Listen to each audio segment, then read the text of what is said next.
And Commission, we have a quorum. If there is a sign-in sheet at the doorway, and if you plan to speak tonight, put your name on the sign-in sheet, please. If you do plan to speak tonight, and you haven't already been sworn in the earlier hearing, could you raise your right hand? Do you swear or affirm you will tell the whole truth in this hearing tonight?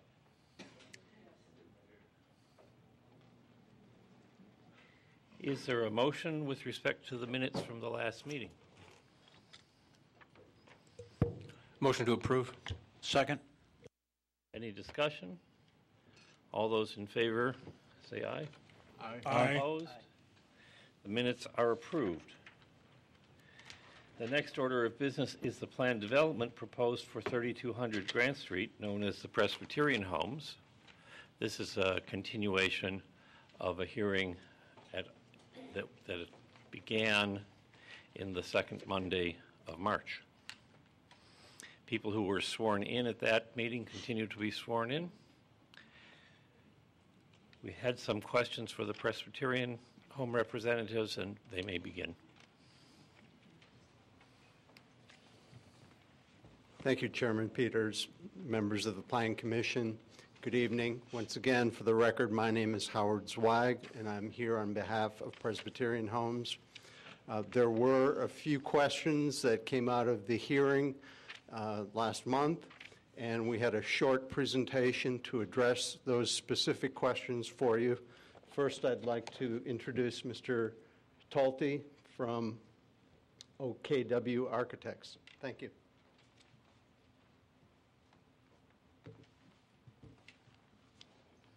Good evening, everyone. Again, my name is John Talty. I'm chairman of OKW Architects, and we're here to continue the dialogue from a month ago. In response to Plan Commission questions regarding design criteria, specifically, how can we indoctrinate these design concepts into the context of a PD ordinance and supplement addendum number 1, which you all have as part of your packages. We want to walk you through our thoughts on that process, all the while understanding that Spark, on a continuing basis, will use this information as a checks and balances as we come back to the city of Evanston for future evolution of the project.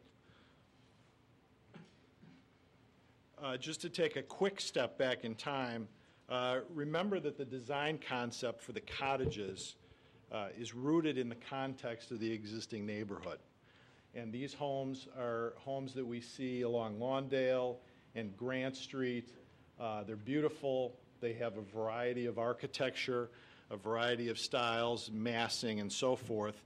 Yet we wanted our cottage development to be sympathetic and respectful to that type of architecture that was surrounding us. Let's remind one another what exists there today. This slide demonstrates a 1959 post-war single-family cottage that exists on the site, and one of those that will be replaced. This building, although state-of-the-art in 1959, 52 years ago, no longer meets the needs of the residents that Presbyterian Homes caters to. So the independence that's found in today's seniors, the amenities that they're looking for doesn't exist in this building. And so our intent is to create a new cottage development that better meets their needs, also includes the notion of parking and a garage, an attached garage for the automobile, which has become much more a part of their life today than it was 52 years ago. This is an image that we showed last time as part of the PowerPoint presentation. It's a perspective of the cottages from Lawndale. And just to reiterate, the buildings are accurately represented, a minimum of 54 feet back from the property line that exists along the eastern edge of Presbyterian Homes. In the foreground, you see the landscape, as accurately depicted by Lakota's landscape design. We'll get into that a bit later. You get an understanding of where the buildings sit on the site and how they're masked, not only by the new landscape that's shown, but also some of the existing trees that we're respecting and preserving along that north-south spine. One thing that's not accurate about this exhibit is the foreground, in that in many cases, especially in this specific view along Lawndale south of Normandy, there's substantial landscape in the side yard of that home that would preclude this view from even occurring. There's another layer of landscape that's not shown. One of the things we talked about last time is how do we convince you or make you comfortable with the direction that we're heading with the architecture, specifically as it pertains to the streetscape and the variety of architecture that will be manifested along that streetscape. Going back to this, in 1959, we have one type of building. We have one type of architecture. It's fundamentally a one-liner. Works well. It's worked well for a long time. But the intent moving forward is to create a more respectful architecture to the neighbors, again, a more responsive architecture to the community at large, and create a variety in the architecture as we move throughout the campus, and specifically north-south along Lawndale. This is one example of how those cottages can be treated. It's identified as Scheme A, Brick 1, Siding 1. And I say that because there are 5 unit types that will be offered to the residents at Presbyterian Homes, and there are 4 finish packages that will be offered to the residents of Presbyterian Homes. Those finish packages will be determined by Presbyterian Homes as they go to market, and will be such that no 2 finish packages sit side by side along that streetscape. This is an example of one building type that can sit next to, for instance, this building type, which are similar units, yet it's a completely different finish package. In this package, we have brick masonry, horizontal siding, dormers represented in such a way. We have clipped gables, we have garage doors and detailing that is very specific to this finish package. As you move next door or down the street, this is Scheme B, Brick 2, Stucco 1. This is again a brick masonry home with masonry detailing, only it's got stucco and Tudor detailing, sympathetic again to many of the homes in the neighborhood. Different detailing on the front porches of these homes, different detailing around the garage, and different representation of garage doors, windows into the attic space, different dormer types above. A third scheme, Scheme C, this is stone and stucco, different masonry interpretation here, this being a stone home with stucco, again, different dormer treatments between the units, different detailing at the front porches. One thing that's important to know as I go through these images is in the foreground, the streetscape landscape has been removed so that the homes are more visible. The foundation plantings are accurate and reflective of what the house will have, but that buffer zone between back of curb and the front of the house has additional landscape that we've taken out for purposes of this graphic. And finally, we have Scheme D, Stone 2, a different color stone, different type of stone, and a different type of siding. Again, very different in terms of how the garage doors look, the detailing for the front porch area for the units, a side-loaded dormer in this attic space with different window representations in that attic space.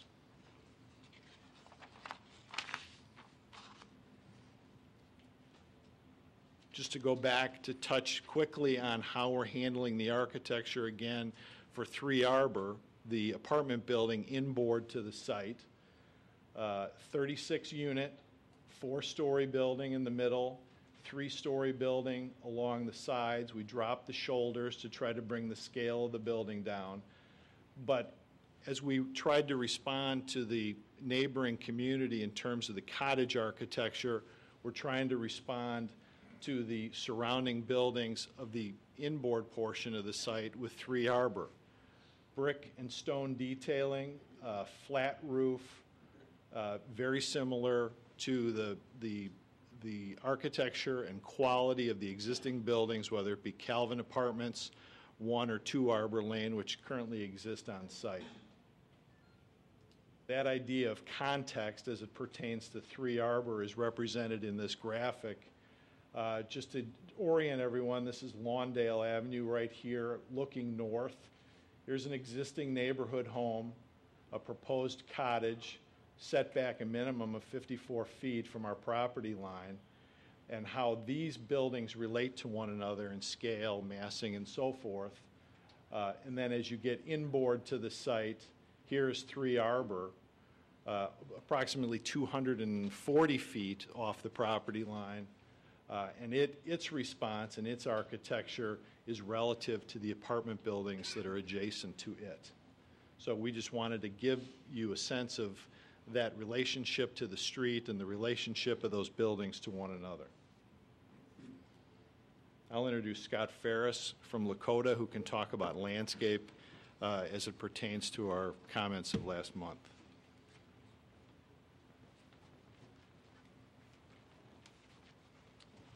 Thank you, John. My name is Scott Ferris. I'm a principal with the Lakota Group. As John mentioned and illustrated in a number of his drawings, there is a character of landscape that is important to the overall picture and feel of the campus. Certainly, we represented that last time as an overall campus landscape plan or a concept plan that we had put together, the hallmark of which was an overall feeling, an overall integrated landscape approach. Unified but varied is our approach. And to codify that and to try and give you a sense of a more definitive approach per the itemized components of the plan, we've broken it down into, and what's supplemented as part of your addendum package, are really 4 layers. We've shown you 3. The 4th layer of landscaping that's part of our program we would call the preservation. Part of our program, which we can't show you on a plan, is really the goal of preserving the existing mature canopy character that's out there, not only on our perimeter, but within our internal core. And that's a fundamental component of our plan. It's a fundamental component of how Presbyterian Homes maintains and treats their campus. That also translates down, again, not definable by a drawing, but definable by a philosophy of the Presbyterian Homes, of a high level of maintenance and upkeep and care of our landscape character. It's paramount. They have the in-house staff to do that, and that is a really an important component for us to show you a drawing, but also to tell you that we can maintain it and implement it at the level and quality over time. The 3 other levels, briefly, are the foundation packages. As John mentioned, every house has a different character, and every character and relationship between houses may change. And while we don't know what the final layout and which unit is going to which, and we don't know which finished package is going, we do know that there's a minimum standard by which landscaping should occur around each of those houses. As defined by this plan and other plans that we bring before Spark and as part of our permit process, there's a minimum standard of plants that we'd use in terms of trees, canopy trees, evergreen trees, ornamental trees, shrubs, large, small, deciduous shrubs, and also evergreen shrubs, and then a ground layer with ground cover and perennial layers around each particular house. That was shown in a 3-dimensional perspective in terms of the drawings that you saw before. That's representative of the character, not overgrown, but integrated in such a fashion that people can actually see out of their windows and that there's a safety factor built in. But we're working off of a standard plant palette. So the palette is the master list of plants used throughout the campus. It's further defined by microclimatic conditions, and any given footprint or foundation package is illustrated in what we've presented to you as a standard, a minimum standard. Recognize, as John had also mentioned, that there's a layer that's not shown on here, and that's street trees. In addition to all of these footprints and foundation packages, there are additional street trees that are going on what we would call our portion of the frontage of the road. Trees that will be between driveways or between buildings that aren't represented necessarily on this plan in any level of detail. The second layer, and a very important layer from the perspective of our integration with the community and the neighborhood surrounding us, is our perimeter. You asked for a little bit of clarity of how that takes shape. Defined in our perimeter landscape plan is what we would call our layout of where we see evergreen trees, ornamental trees, deciduous trees being implemented. There is an underlayer as appropriate to any given condition of shrubs and perennials.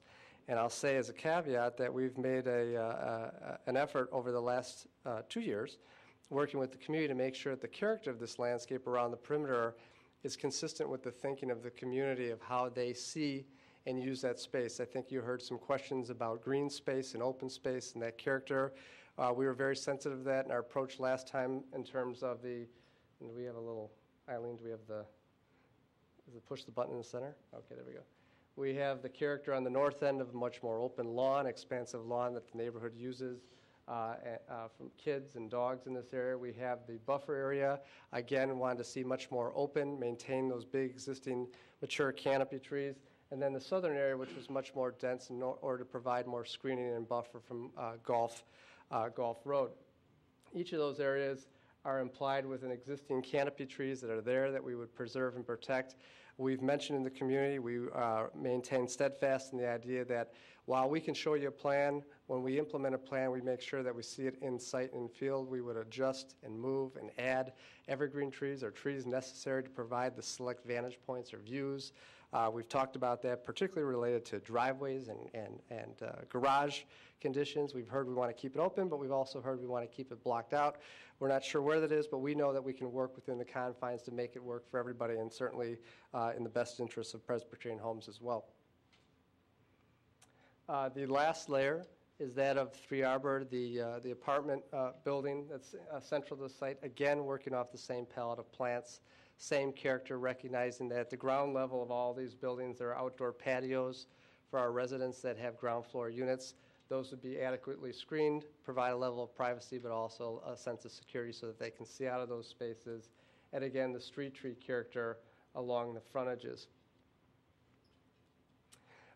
Briefly, and while not a definitive question, a resounding thought from the audience last time and from some of the commissioners was, can you get a little more green space in that northeast corner?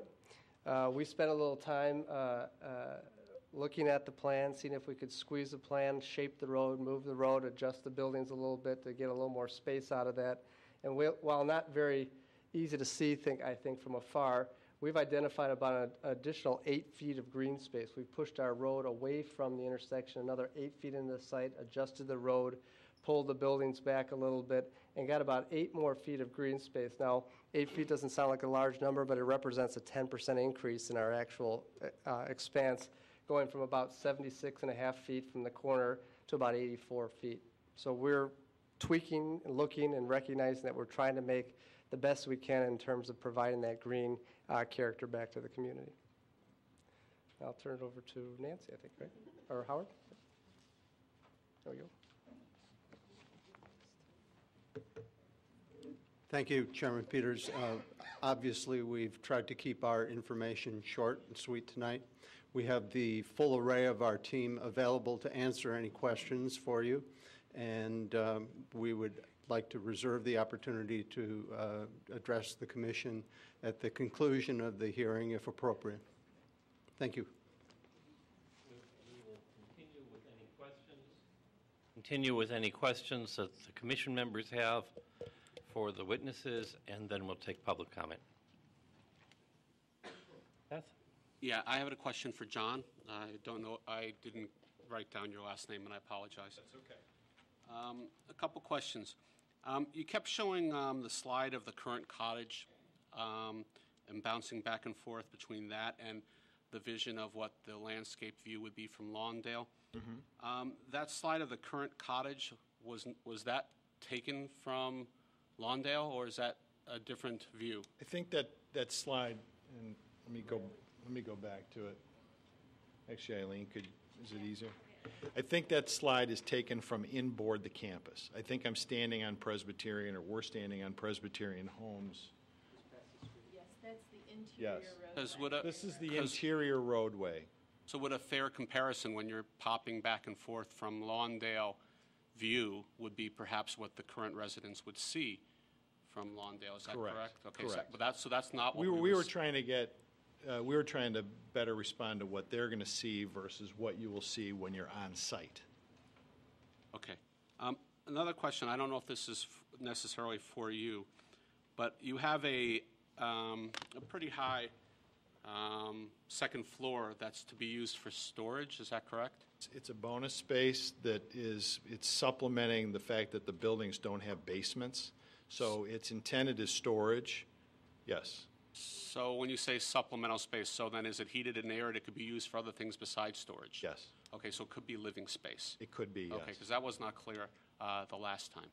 Okay. If someone wanted to build an office up there or something, they could. Or put another bedroom up there, they could do that, or, They could.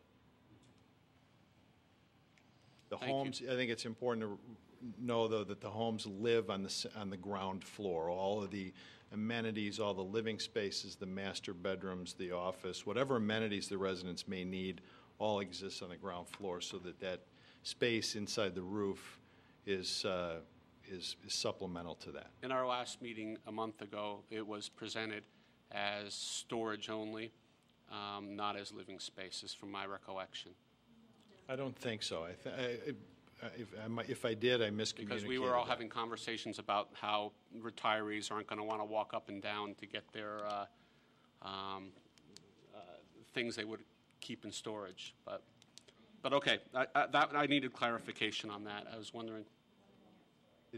Yeah, it's identified, yeah, the loft space or storage space, or however you want to define it.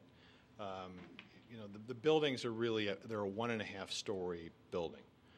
It's not a 2-story building, in that they don't have 2 stories of exterior materials that go up to the underside of a soffit as found in a more traditional 2-story home.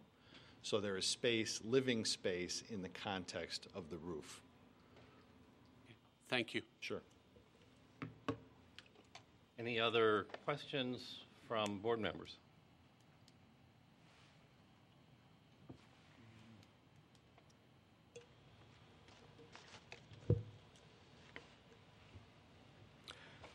This is a question as it relates to the landscape border. In the perspective images that were shown of your border landscaping, can you give us some idea as to what age of development do you anticipate is represented in that image? Yeah, I could tell you that that's probably about 2 to 4 years of growth right there, honestly.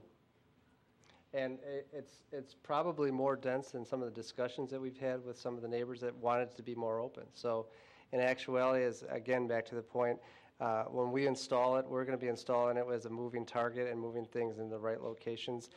As defined by that list, the master list, you'll see minimum sizes going in, evergreens 8 to 10 feet, deciduous canopy trees 3 to 5 inch caliper.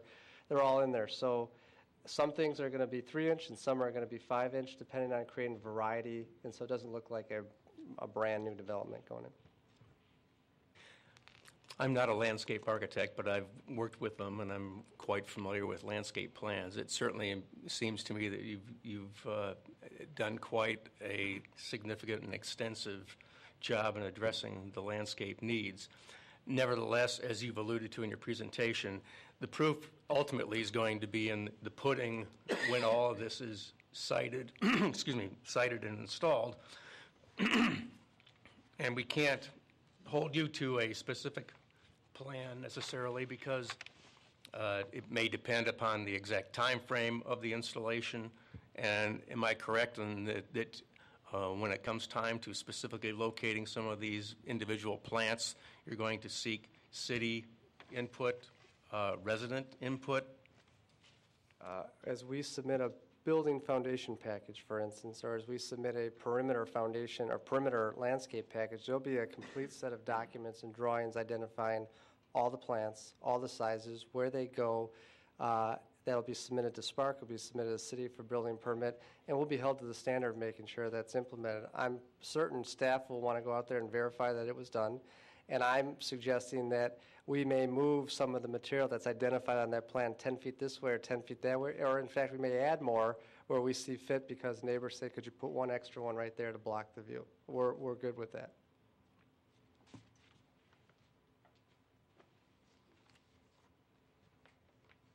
Any other questions from the board? Hearing no questions, is there anyone here from the public that wishes to speak? When you come forward, could you identify yourself for the record and also indicate whether you've been sworn as a witness?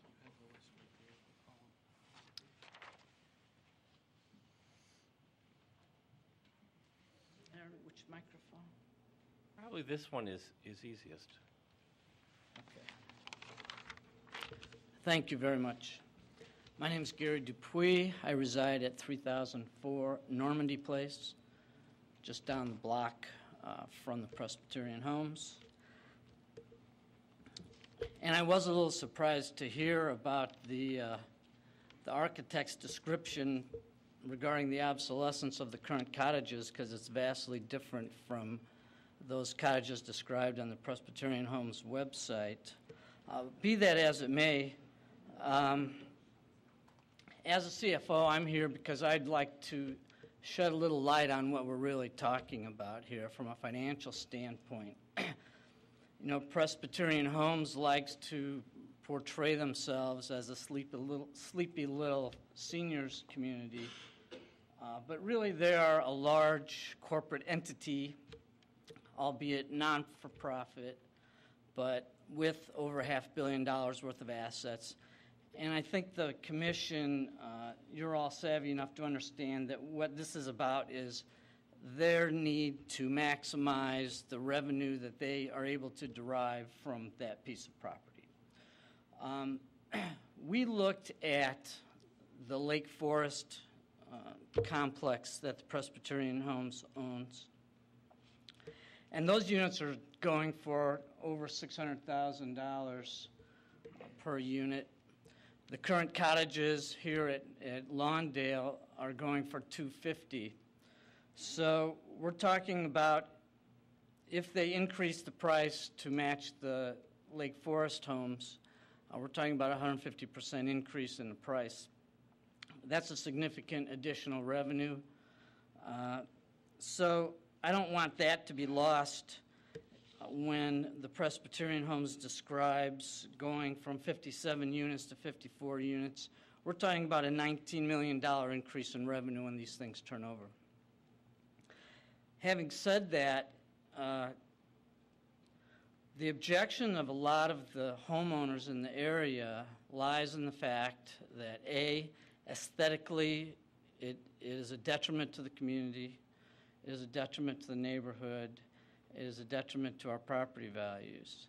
And secondly, it violates not only the spirit of the intent that the development match the neighboring community, but also it violates, and others will talk about this later, it violates the letter of the ordinance that allowed for green space on those two corners when this development was originally approved.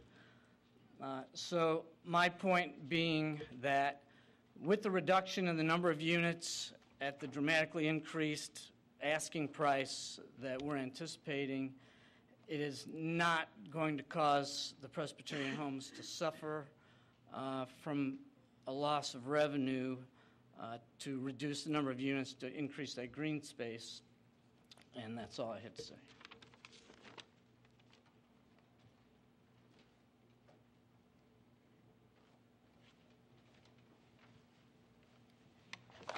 Virginia Mann of 3004 Normandy Place in Evanston. I live on the first block east of the Presbyterian Homes. And I'd like to clarify... Ms. Mann, were you sworn as a witness? Earlier, yes. Thank you. And I'd like to clarify a few points. The corporation representing the Presbyterian homes, both last month and tonight, has indicated and, in fact, repeatedly said that they have been talking to and working with the neighbors since 2008. Not only do I live within 1 block of the Presbyterian homes, but I'm pretty well known as a community activist, and I can assure you that they have not been talking with me for the last 3 years about this, nor with most of my neighbors. I only found out about the meeting at their facility 6 weeks ago because one of my neighbors let me know the night before.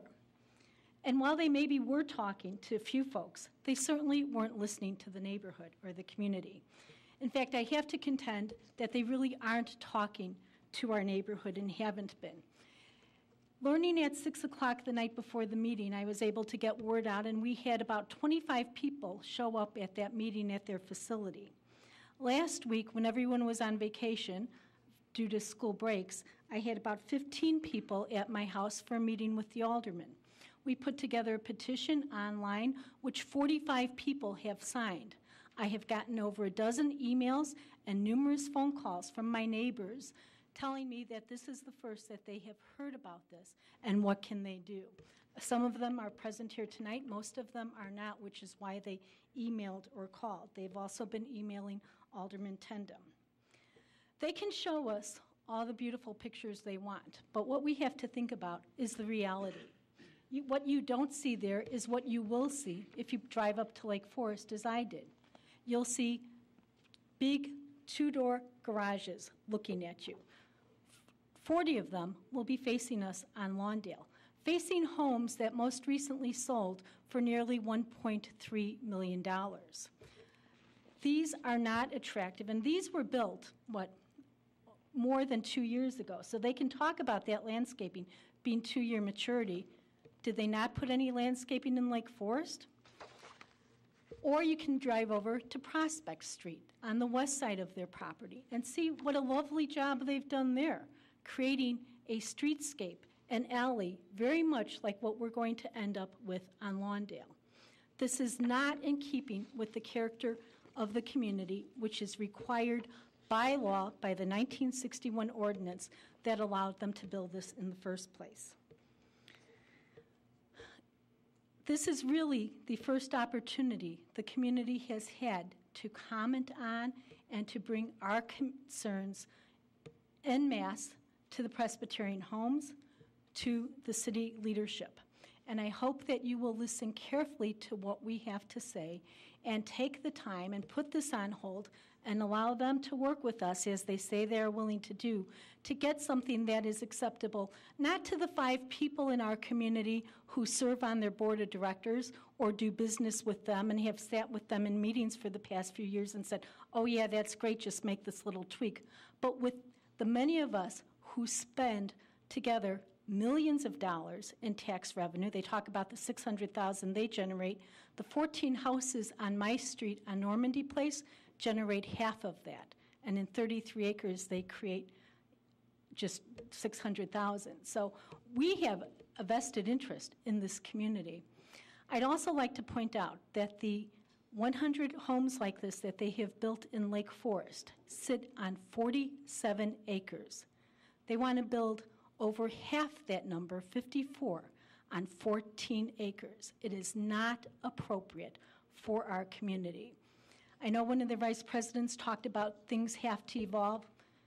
When you live in a community like Evanston, which is mature, my house was built in 1929, there are limits to how I can evolve my living space because I have neighbors, I have rules, I have a city plan that was created almost 100 years ago that I have to abide by, and they should too. Thank you very much for your time.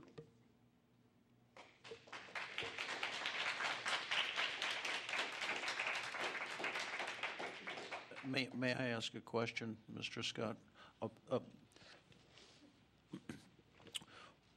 Given the fact that these cottages are 60 years old, what would you like to see there in their place?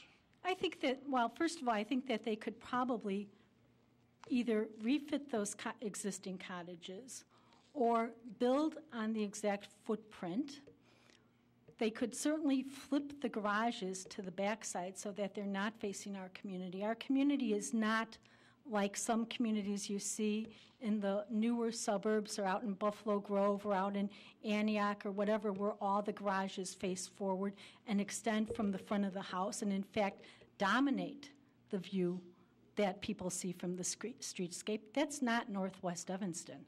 In fact, I don't know of an area in Evanston that is like that. And so that would be one thing they could do, would be flip that. They certainly should reduce the density of it. These homes are, by their own admission, 2 to 3 times the size of the existing structures. It's just not appropriate. I mean, I would love for all of you to come to Normandy Place. I don't have kids that play on their lawn. My dog doesn't like to go that direction, so it's rare that we get over there.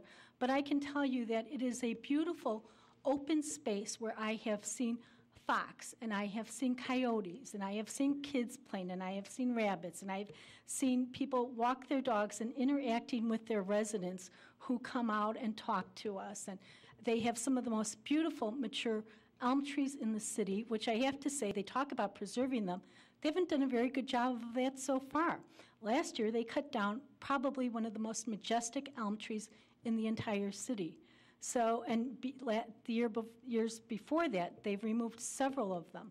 So you can talk all you want about beautiful plantings, about blocking garages, but I don't know how you would ever block the view of 40 two-car garage doors facing the people on the eastern side of the community, people who have made a rather significant investment in Evanston.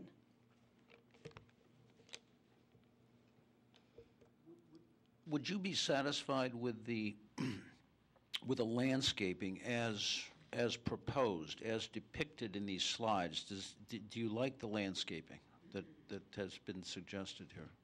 No, because setting aside all the other questions.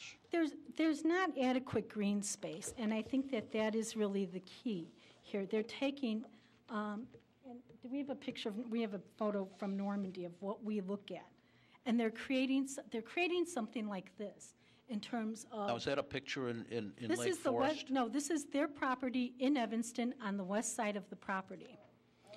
When we look west on Normandy, this is what we see. At the very end is their property. It's very unobtrusive. There's lots of green space. It's an area where their residents and us come together to walk, to commune. Children play there. People walk their dogs there. From all that I've seen, they're very respectful of the community. It's an area where their residents come across and walk down Normandy. And instead, you have on the west side, and our fear is it's going to look like this, they build much closer to the property line. You've got garages right there and an alleyway is really what it is. They are proposing building an alley in what is currently very open green space. Ma'am, the question isn't the adequacy of the west side. The question is the adequacy of the landscaping as depicted in their plans. I guess I'm at a bit of a Lake disadvantage. Forest is not before us either. I'm a bit at a disadvantage of here because I don't have the photos that they shared with the residents when they built those units on the west side, or the pictures that they painted back then. I don't have the benefit of the pictures they painted for the folks in Lake Forest. All I have the benefit of is of what they have actually done, because that is the best way that we can judge what people will do in the future. But we have to decide based on the exhibits and proposals before us. Only if you not have what reason they've to done in a believe. different city. Well, I would say if you have reason to believe that those are truly accurate, if you can really, in your heart, believe that that is 2-year mature growth, and that somehow they're going to have these garages, and how are you going to put a tree in front of that garage and people get in it? It doesn't happen. It's nice they are showing you at an angle of the house, but when they showed that one straight-on view, that's what we're going to be looking The at. garages do not face, are not fronting on the street. The They are garage- fronting on the interior drive. And between the street and the, if there's interruptions, we can't go forward. The garages are facing an interior drive, and the landscaping described is between the interior drive and the public street. The public street is the street that you are seeing there. That is the public street by their own admission. And between that and the interior drive on which the garages face is a landscaped area. Now, you can tell me, you could testify that the landscaped area is unsatisfactory. I would understand that. But the garages, the driveway for the garages doesn't come out to the street. So I guess in that case, I would ask you that if you were to pass this, that you would put, or we could make sure that there's an ordinance that says, if in fact we can see these 40 garages, which we expect to see, that they can be torn down, because I can assure you that that is what we're going to see, something like this. I would expect, and we will, I think, recommend, that there be standards in the ordinance as to what is built. And I would expect the city to enforce the ordinance. But I understand your concern, because cities don't always do that. Well, and in fact, the ordinance back in 1961, how many times have they come here before this city, before the Plan Commission or whatever audience was appropriate at the time, since 1961, to make changes to it, to ask for exceptions, to ask for variations so that they could build the Alzheimer's unit, the fitness center, Arbor Lane 1, Arbor Lane 2, and now we're here again. It goes on and on and on and on. So we have no reason to believe that it should be any different than what it has been in the past. Thank you. Thank you. Well, Evanston's changed a lot in the last 50, 60 years. I can tell you that the tallest building in this city until about 1970 was 7.5 stories. And now look what we've got. So this city has grown tremendously. Absolutely, but I might remind you that part of the reason many of us live in Evanston is because it is a mature community where we don't expect to see dramatic changes to the character of the neighborhood, which is why several years ago our ward fought bitterly to get a moratorium on new construction. And now the construction that does exist is very different than what had been being built when all those high-rises were going up. We are working desperately to maintain the character of our community. As their spokesperson said last time, Northwest Evanston, prices tend to be, houses sell for 95% of their list price, which is far higher than the average ratio in Evanston. They sell more quickly than the average ratio in Evanston, and we want to preserve that. We want to preserve our property values, your tax revenue base, the character of our community, the ambiance of the neighborhood, and quite frankly, the good relationship that we, and I hope they, have always tried to have with us. Those people are our neighbors too, and we appreciate that. And we don't want artificial barriers, whether it's landscaping or roadways. We like the open space between us, but we also, it is a very different type of community, and I think it's clear if you look through the plans that the original city council that passed this and subsequent committees and councils have done everything they can to preserve the boundary of green space around it. And we're asking that you do the same and adhere back to the 1961 ordinance that says nothing will be built in those corners, and that the character of any future development should be compatible with the community at large. I have a question. Go ahead, Seth. Ms. Mann, thank you for your testimony and your email. Oh, I'm not on? Thank you for your testimony and your email that I did get to read earlier today. So if single-family houses were to be built on that side of the street, and it was not this development effort, would you assume, I would assume that you would say a house has the right to have a garage on it, is that correct? Yep. Okay. So your issue is the intensity and the density of the number of units. And you keep saying 40, there's actually only 18 garages that face on Normandy, is what I'm counting. I should say then I mean, it's- on Lawndale, why do I say Normandy?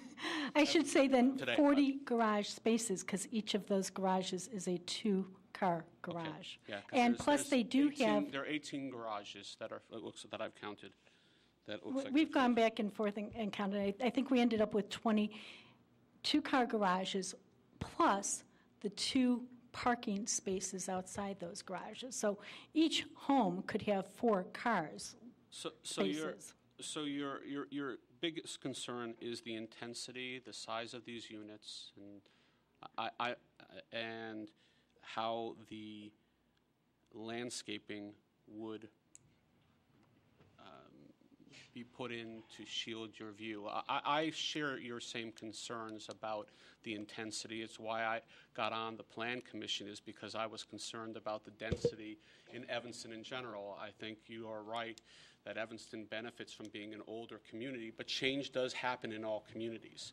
And so, Density is certainly part of it. I think that my concerns are very similar to those of my neighbors, which are articulated in the memo I signed on to, the memo that you received. So density of these structures, replacing 57 units with 54 units that are 2 to 3 times the size of the 57 you replaced, doesn't do me any favors. And adding in, on top of that, a 4-story building not far behind that certainly doesn't do me any favors. The loss of green space is a huge concern. Parking, if this were a corporation who tried to come in here and not provide employee parking, you'd laugh them out of the room. So parking is an issue. Traffic is an issue. There are children in our neighborhood, and there are regularly employees of the Presbyterian Home, some of whom are on duty, driving cars marked as Presbyterian Home vehicles down Normandy and Lawndale and Payne at high rates of speed that are inappropriate for a quiet neighborhood such as ours. thank you. Thank you. Does anyone else wish to speak? Scott, may I ask a question of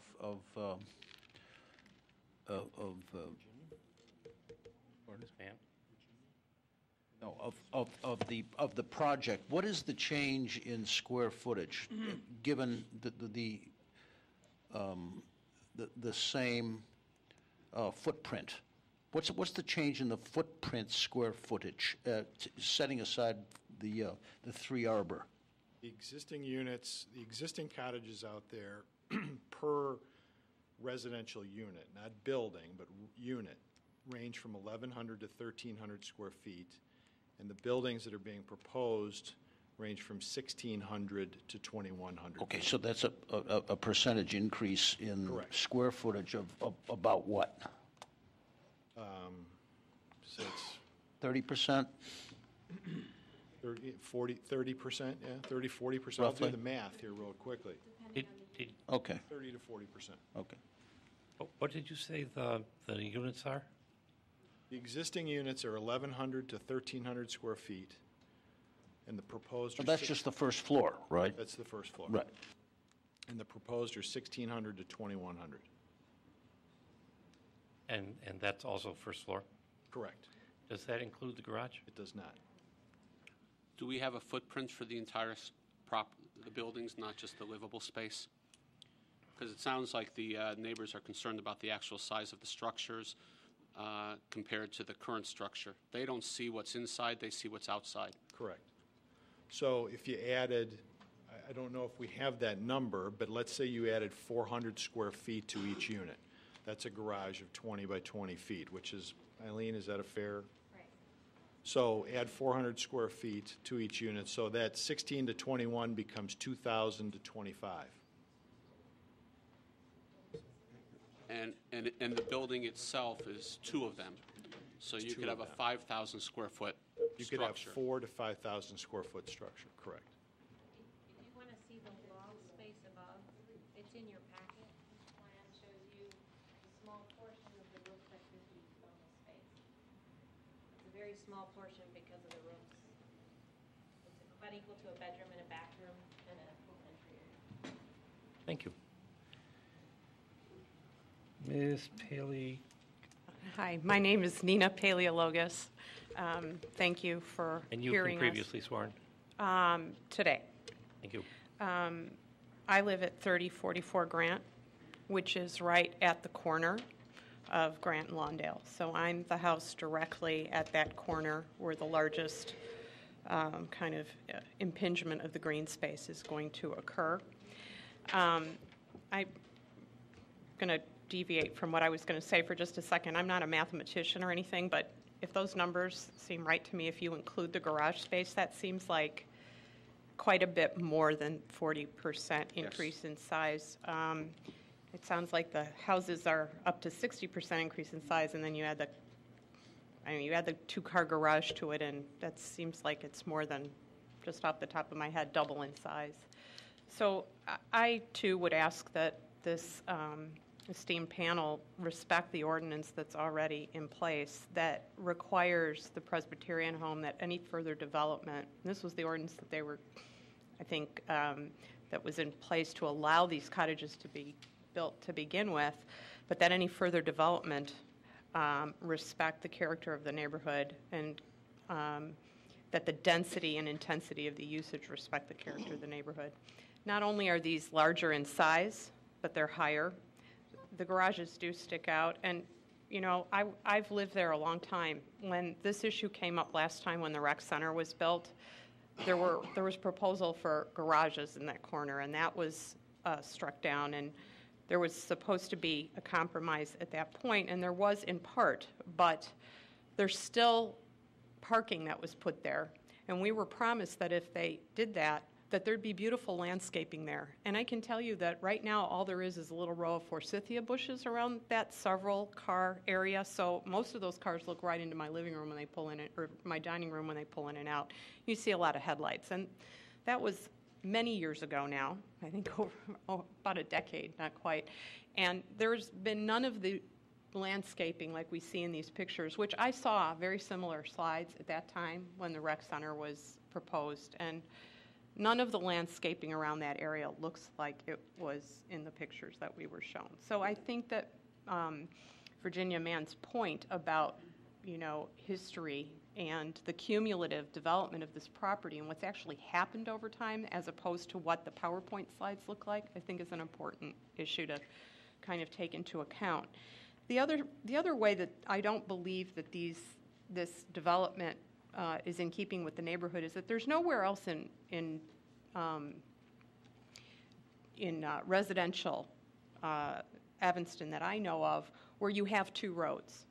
I mean, essentially you've got Lawndale, and right now there is a road, but it's so set far back that even though it's not quite what you see elsewhere, it's not that onerous, you know. But that road is going to get bumped out. It's going to arc a lot wider around the corner of Grant and Lawndale, and I believe at the south end too.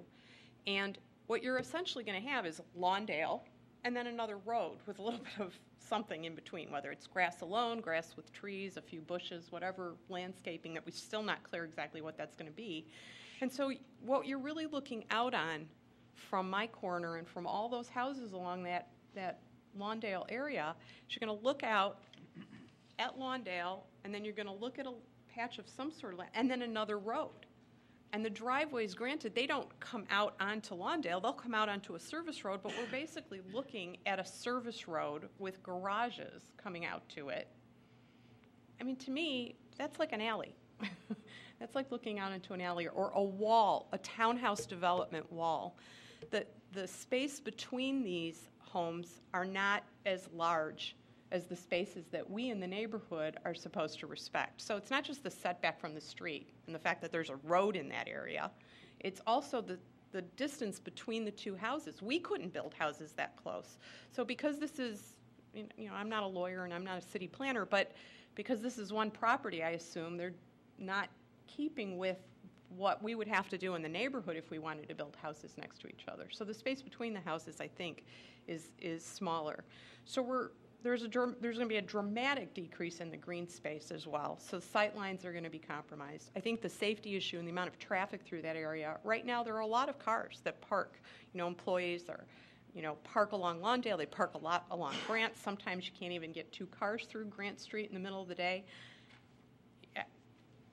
I think that that density of the traffic around there also has to be considered. And I also think that the cumulative development of this property, yes, the city's changing and evolving, and I hope we can all evolve and change and grow with it, but there's a certain limit to any property, and you can't just keep building and building and building. This isn't just about this development only, even though that might be what we're here tonight to speak about. This has been a cumulative development of this property that is not respecting the intensity and density that we have in our community, and is not in keeping with the character of our neighborhood. And I also would agree with Ms. Mann's comments about working with the community. I live right on that corner. I went to one meeting a couple of years ago where a lot of people were concerned. The next thing I heard, which wasn't really hearing it, was when there was a little sign on the lawn about the March meeting. There was nothing in my mailbox. There were no phone calls, and I live right on that corner. I called because I couldn't make it to that meeting. I've called a couple of times wondering what happened to this development, and I got nowhere. I've called several times over the last couple of years to find out where things were at. I've never received a call back. I finally got through to somebody, and I asked the question, but why can't you guys put the road on the other side or put some of the garages on the other side? And literally, the person that I was speaking to, and I don't know if this was an executive or staff person, said, well, we don't want to look at it, which I thought was fairly telling. And so I would ask respectfully that this Plan Commission hear our voice here about our concerns about this development and to protect us like the ordinance was intended. Thank you. May I ask the same question? Could you come back?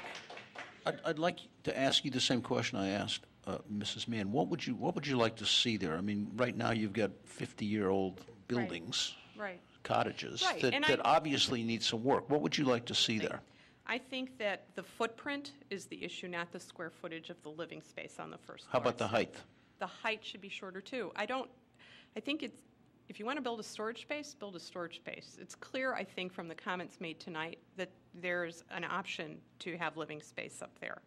And so I think the height is too tall. I think the number of structures and the density of the structures is too much. Having all the garages all in one direction, like a snout sticking out, where there's no other street that I know of in our neighborhood where every single, and they're duplexes. This is basically like a townhome. So I take it you'd be happy with a replacement of the existing cottages with essentially the same kind of dwelling that is there now, right.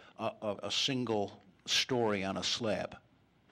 Well, I think that they can. And because that's what's there now. Right. I think that doubling or more the size of these buildings, it looks in your planning sheet like they're decreasing the number, but if you're more than doubling the size of the buildings, that's not in keeping with... But I just want to get something straight. I think a decrease in number of the buildings, a decrease in size of the buildings, a decrease in height of the buildings, and no, not every building having a garage sticking, or every duplex having garages sticking out. I think respecting the green space, not bumping that road out to the degree they're doing, not cutting, that corner. It's just unbelievable how that's going to... Adding another 8 feet there doesn't do much. So essentially replacing the existing cottage with something very similar to what is there currently. Exactly. You would be happy with that? I would be happy with that. Thank you.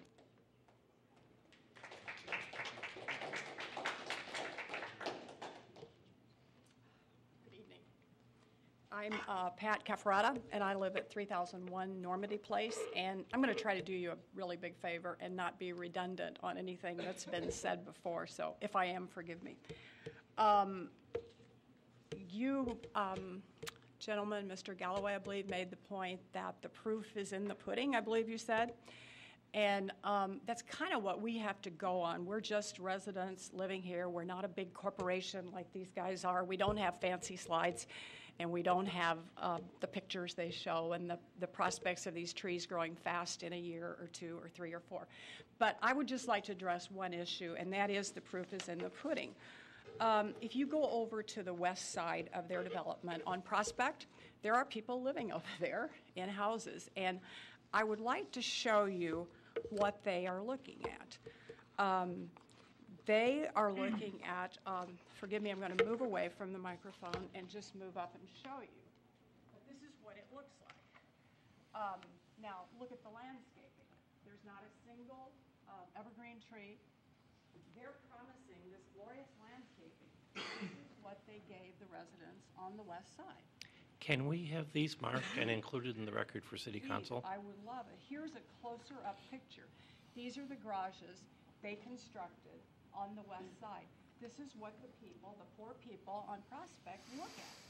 The proof is in the pudding. We are worried. We are very worried. Here's another one. There is the landscaping, sir, with all due respect.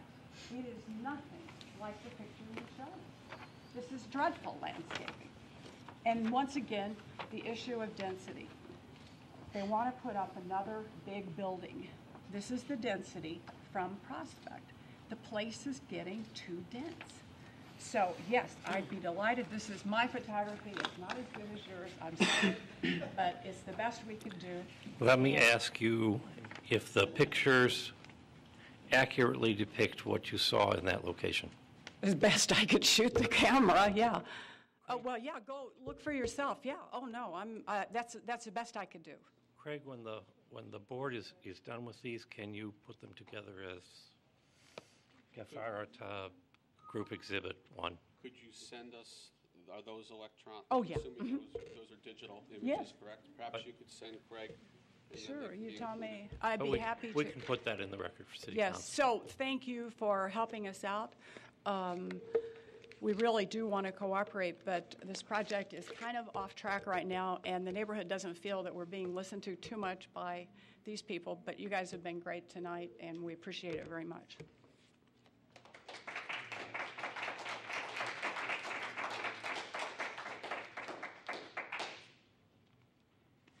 The next name on my list is Peter Green. I have a question. Yes, go ahead. Question to, I'm sorry. To Ms. Gafarata. No, it's not Ms. Gaffrada. It's the woman that was before Ms. Gaffrada. Yeah, and I'm sorry. Can you just repeat your name? Ina Paleologos. Okay. Can you speak to, I think you mentioned, and Ms. Mann mentioned the meetings or the interfacing with Presbyterian homes, the community and the Presbyterian homes about the project. Can you speak to, or can anybody speak to the communication that has taken place between the community, the alderman's office, and the Presbyterian homes? Well, I haven't had any communication to me from the Pres homes other than, like, I think 1 or 2 letters over the course of 3 years. I've made phone calls there, which have not been returned, and like I said earlier, I finally got through to somebody who answered the phone who said she would have somebody else get back to me, which never happened. We had a meeting at Ms. Mann's house with the alderman. I sent him an email. I also sent all of you an email through your staff person. But there's been nobody working with me. I know that one of my neighbors just moved in, just bought the house next door to me. I don't think anybody, she didn't really know about it until recently. I know that woman next door to her hasn't had anybody talk to her about it. I mean, we're right at that corner, so I don't know who's they're working with, but it's certainly not us. Okay, Thank you. thank you.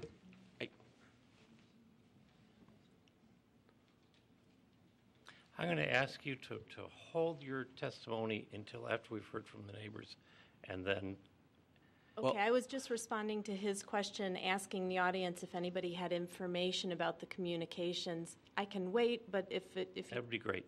Well, If you want to Well, know I now? just thought since it's within the context, and in fairness, I did ask the question, can anybody advise the board the level or character of the meetings between Presbyterian Homes, the community, and the alderman's office?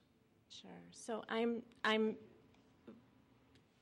how about if we both do? I'm Nancy Tolan, and I'm with the Presbyterian Homes, and I'd like to provide to you the list of 905 residences that were invited in writing to attend our first two meetings. Those did occur in 2008. I have highlighted on page 9 the addresses of several of the folks who have testified this evening that they did not receive notification. Those letters, I can give you copies of them. They came under my signature with all of my contact information. We did receive, the post office delivered the letters on these occasions. We did receive 2 or 3 back that were undeliverable that I took myself to the door and knocked on the door. 2 of those homes were not occupied, and one, for whatever reason, was in transition, and I spoke to the person and dropped it off. So at those meetings, we asked people to sign in. I can provide a list of topics discussed at those meetings, comments made by each of the neighbors who attended. At maximum, at any one of these meetings, we had maybe 30 homes represented.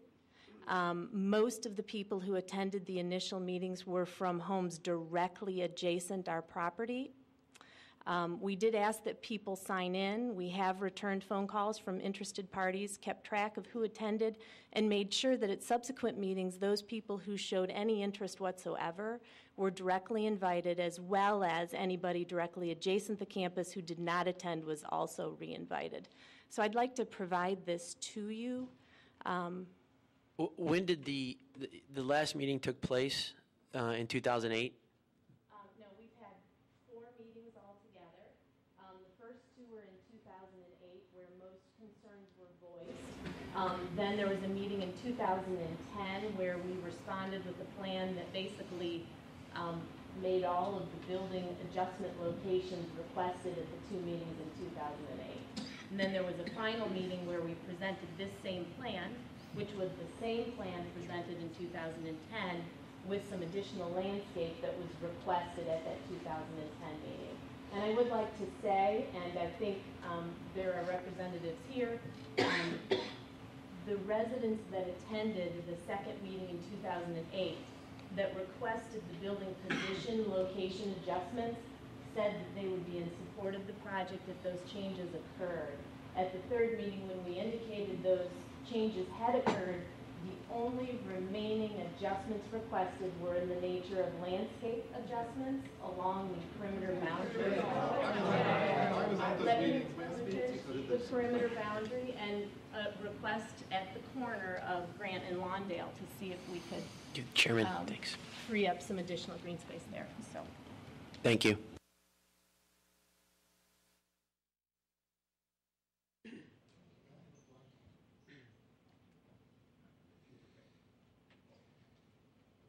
Hello, my name is John Frank. I live at 2304 Lawndale, and I had signed up to speak. I was sworn in tonight, and I'm coming up now. I was going to wait and let my neighbors speak, but I was at 2 of those 4 meetings, so I want to respond to that. Okay, your name again, sir? John Frank, and it's 2304 Lawndale, so I'm right across the street from the corner open space there. I'm 2 houses from the corner, so I'm right across the street there. I was at the second and third meetings. A lot of the objections raised here were raised there. The additional objection that was addressed was that originally there was a townhouse actually on the corner with the back facing out toward the street, which I objected to very strenuously at the time. That was taken out, but the issue of density has not really changed. And a lot of people at the third meeting really objected to the Arbor Lane building, the taller building. And from what I've seen here tonight, and I missed the earlier meetings this year, I apologize, I was traveling, but that hasn't been addressed either. So I don't think it's fair to say that all the concerns were addressed and that everyone left happy. I left that meeting with my wife saying there's still a lot of angry people in the neighborhood. This is going to be an interesting fight when this goes to the City Council and the Plan Commission. So I would dispute that every concern was answered. Some of the concerns were addressed. And actually, my recollection was that they had promised to turn some of the garages, that they'd actually shown a plan that would have some of the garages facing sideways so that there would be sort of a semicircular drive in. So I was surprised to see now that they're all facing out again.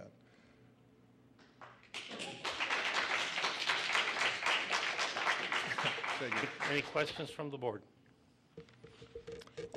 There was something else I wanted to say, but go ahead, I'm sorry. Go ahead. What I came to, as I say, I agree with all my neighbors' objections, and I apologize for missing your other meeting. I was traveling. The objection I raised at both of those meetings, which I don't think has been addressed, and correct me if I'm wrong, is the length of time construction will go on this project. As I said, I live at 2304 Lawndale. I've just spent the last year with a house on our block being torn down and a new house being built, and it's been a construction site. You know what that entails, dirt and traffic, and I was homesick one day last week. They were cutting tiles for the patio. The block was filled with dust in the air. The last meeting I went to about this project, they told me they could not tell me how many years this would take, but it would be over a decade because they're going to wait till people move out of the existing units or die, I suppose, or move into the assisted living, and then start tearing them down. So this will extend over many, many, many years. And I don't want to live in a construction zone for 15 or 20 years. And I feel like there should be some. I don't think that's what's allowed for individual developers when they propose a construction project to the city, and I wanted to raise that concern. I assume something will be built there, but I want it to be built in a manner that doesn't disrupt my neighborhood for the next 15 years.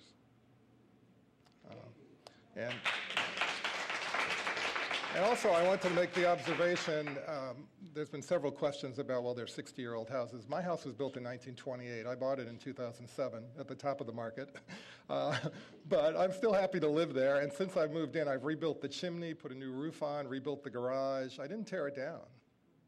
Old houses can be saved. Now, these may be too small, but also another observation, I think they may be fighting the last war with these 2,100-foot houses because we've had 5 million foreclosures in the U.S. in the last year. The U.S. housing market is in the slump.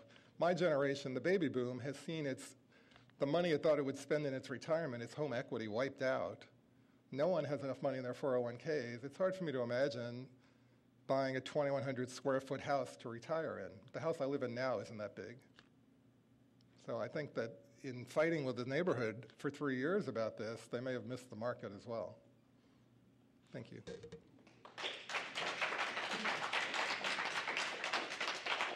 Any questions? Mr. Green.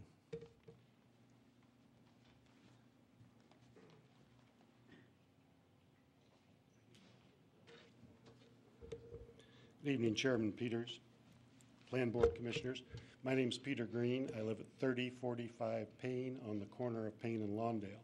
I was sworn in earlier when you swore us all in this morning. I'd like to look a little bit at this and explain what I believe to be the history. I'm one of 7 houses that's actually on Lawndale looking at the Presbyterian home. We use our backyard a lot, so I look at it almost every night when the weather permits. Sometimes when it doesn't, we sit out there with a space heater. We walk our dogs through the Presbyterian home. We've met some of the residents. We did get notification letters. I've been to 3 of the 4 meetings. One I was out of town and couldn't attend, nor could my wife. Over the course of these 4 meetings, I did see compromise and some changes in the plans from the Presbyterian home, which were made at the neighbor's request, and some of them even mine, because I was involved in the process, as everyone is.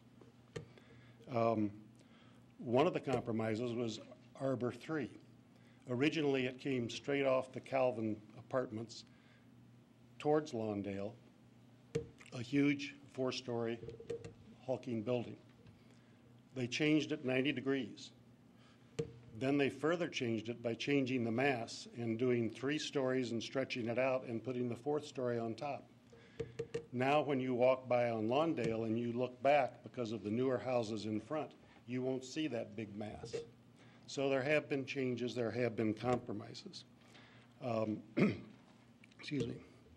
There's also been all of the concern on the parkway, and I share that also. Children play there, people walk dogs there, they even do cross-country skiing there. However, the majority length of the parkway is not changing that much. We asked for them to provide an overlay in one of the meetings to show where the old road was, the new road, the old buildings, the new buildings, and they did. This is still almost a 3-block long parkway that's going to be there, and it's going to have almost the same width. The corners, there's losing space, no doubt about it. However, to get things done in any city and to make things marketable and progress, there has to be compromise. The other issue has been, and brought up several times here, of course, is the driveways. And there was, yes, a plan at one point that they created to have driveways coming into the side garages.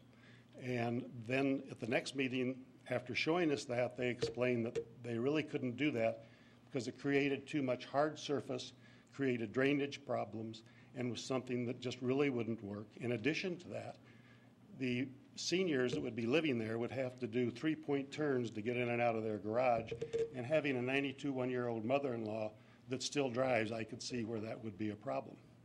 Again, they've offered to meet with the residents that live along the boundary when they're doing landscaping to do the best job they can of putting appropriate landscaping to enhance the view and block out the bad parts. I think that's a fair compromise. This project will take a long time. They have admitted that. However, they reacted to the neighbors' requests and complaints, one of them mine, that they were originally going to do it in small blocks. As they assembled cottages here, they would put in a couple of buildings, a couple here. They were also going to do the big Arbor 3 right away. They now have told us and have agreed that in order to minimize the effect as much as possible, because when somebody builds next door, whether they're adding on a family room or tearing down and building a McMansion like the gentleman just referred to over on Lawndale, I've seen it, and it is a McMansion. It takes time. It creates dust. It creates noise. Their intent now, as I understand it, is to do all the homes first along the border or along Lawndale, thereby creating a barrier when they do the interior homes and the apartment building. Again, responding to the neighbors. Again, one of them, me. Excuse me. If I could also point out just a little bit to the complaints, because I'm at odds maybe with most of the neighbors here. But I feel this addition is really going to be more in keeping with the neighborhood than what's there now. What you have now are post-World War II small ranch homes.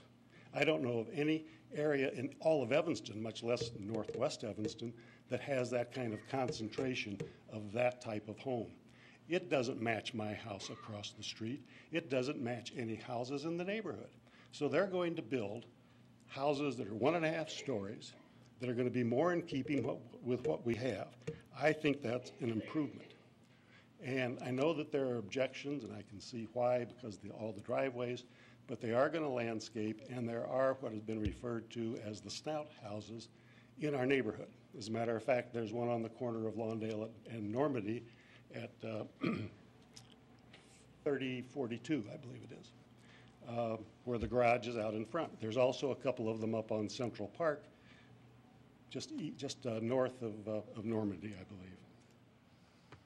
There's also the issue of parking and traffic, and this is going to happen whenever there's any kind of institutional facility near a residential. It happens around Northwestern all the time. It even happens around our train stations in town. But this project is going to reduce the density of the current residents. It's going to increase parking underground, on surface, and in these garages. So theoretically, that seems like that there should be some net improvement. As it relates to parking and other problems on the side streets, that is something that should probably be taken up with the alderman, maybe in a different venue, not necessarily in a development mode, but maybe no parking signs, no left turns, whatever it would be. And of course, the other observation is the complaints over the original zoning. I'm not an attorney, so I would not try to get into that to decipher it. I will let the attorneys from both sides. But I would also say that a venue like this with you all and your involvement and your duty is to listen to the arguments and to change rules and zoning as appropriate for the times that we're living in. And I think that's what this is all about. I guess my biggest fear, and I've been in commercial real estate the better part of my life, my biggest fear is what happens if those facilities don't get used and get occupied. Because they are small. They are not going to fit, I know, what I would want when I retire. And I think that that is very much of a valid concern. And I could see some alternatives that wouldn't be quite as good. As people move out and those buildings are sitting there vacant, it wouldn't necessarily be beyond the stretch of imagination for the Presbyterian home to say we need to use those for something, what can we do? And they end up converting them to use that's almost like a single rooms only operation. And they put multiple tenants in them. I could also see, given the need in Evanston that we've always had, which I am for, but not in concentration, of some low-income housing. Maybe that's what it would become. Or even worse, they decide to sell it, and a developer says, I want to turn it into residential, I want the residential zoning, and you'll have 14 or 15 McMansions stretching across the street. Those are the things that I would fear. I also think that it does enhance the neighborhood. I think the 5 plans that they have show that there's going to be a change in the architectural feel. You won't have the same thing we look at now, which is ranch old bungalow from the 50s, one after another, which I look out every night I sit on my patio. They also have gone to the trouble of saying that they will not let one next to the other be the same. And this, by the way, fits Northwest Evanston because there are no 2 homes alike next door to each other in almost any place you find in Northwest Evanston.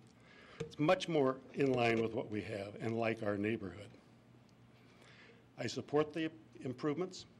I support what they have done in their changes in the meetings that I went to. I'm sorry if some people didn't go in attendance. I know there were others that were there when I was that agreed that they had made good changes and are supportive.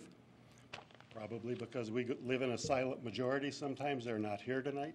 I know my neighbor right next door with a broken arm that's healing indicated he was sorry he could not be here and asked me to also speak for him.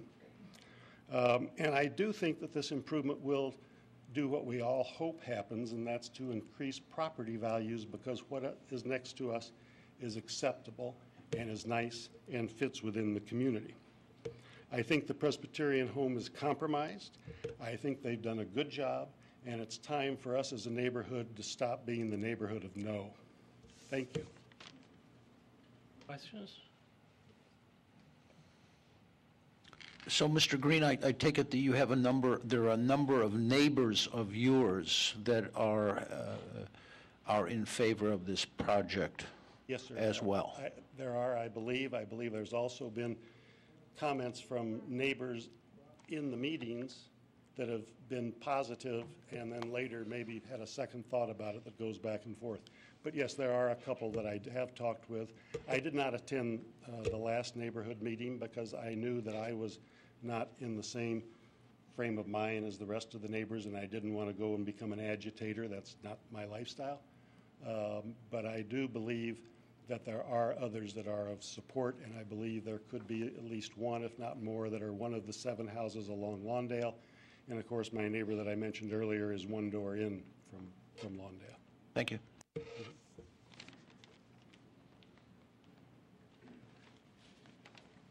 Good evening. I'm Dr. Robert Buchanan, and I'm a resident of 4 Calvin Circle. I'm one of the 10% of the 550 people living on the campus who chose to come to Westminster Place from out of state. I wanted to be near my son who lives in Evanston, and I wanted to be in a continuing care retirement community that had a well-known national reputation for the quality of its work. Some years ago, while I was serving as the CEO of the Massachusetts General Hospital in Boston, we created a similar community in Dedham, Massachusetts. During that experience, I had the opportunity to review a great many CCRCs in the country, and during that time, I learned of the splendid reputation of the Presbyterian homes. So it wasn't too difficult for me to get my focus on this institution as a place where I might want to spend the rest of my days. It has a reputation of taking care of everybody and to seeing them through some very tough times at the end of life. Moreover, it has an extraordinary benevolent mission. It subsidizes, to the extent of some $7 million a year, the housing for some 300 senior adults of very modest financial means. And it does so with total secrecy, so that there is no distinction as to who's paying the most and who's paying the least. And I think that's a remarkable asset for a community.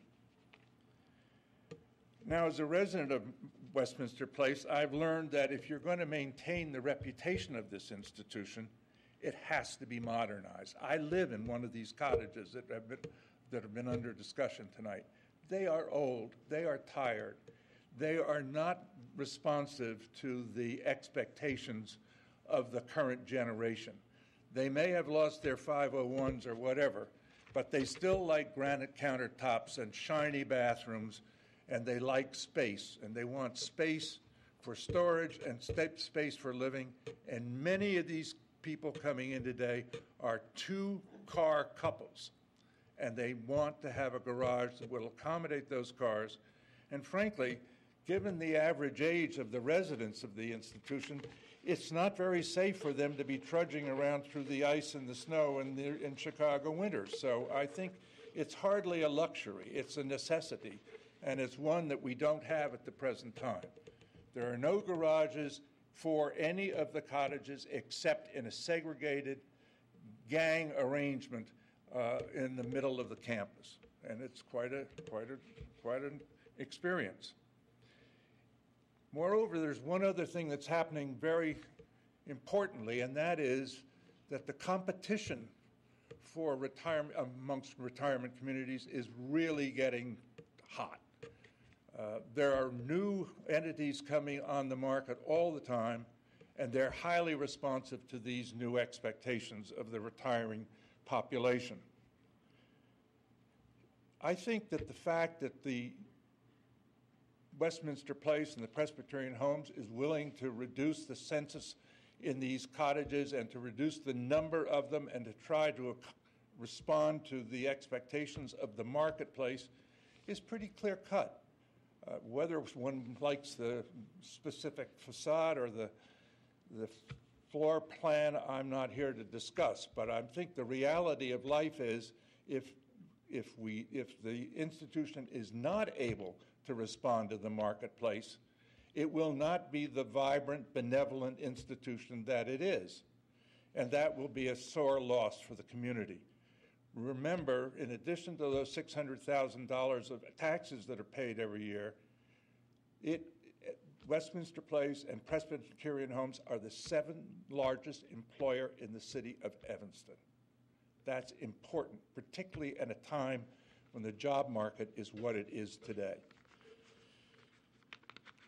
Long term, if these cottages are built and the 3 Arbor Lane is built, one can expect a very significant increase in the net gain in terms of money for Evanston.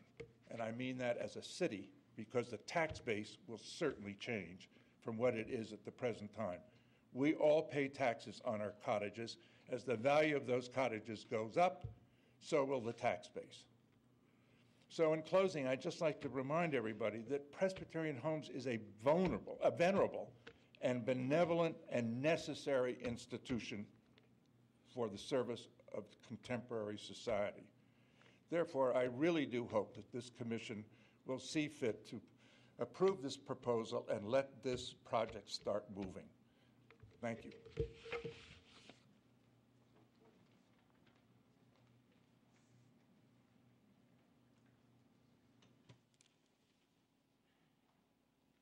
Any questions?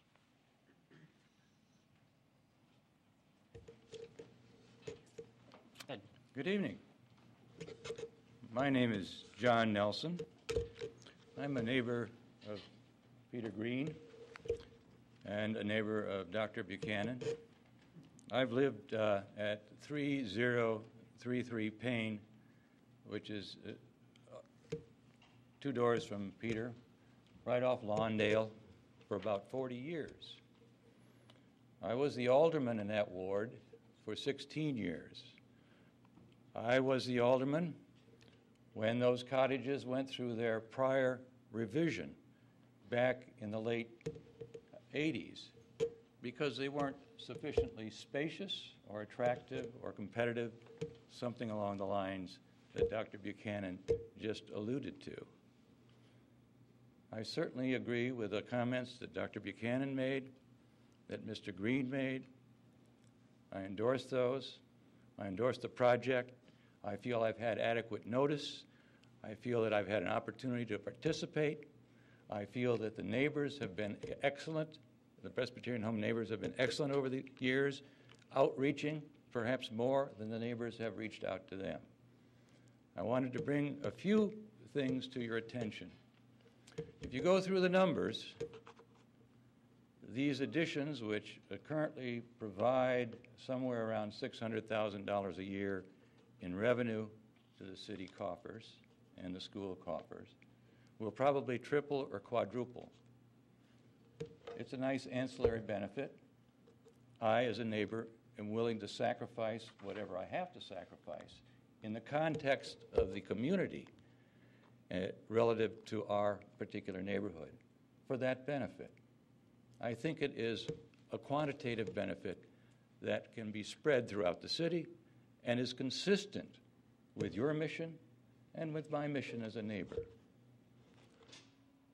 I want to point out also some other facts of interest. There are 7 houses that situate on Lawndale.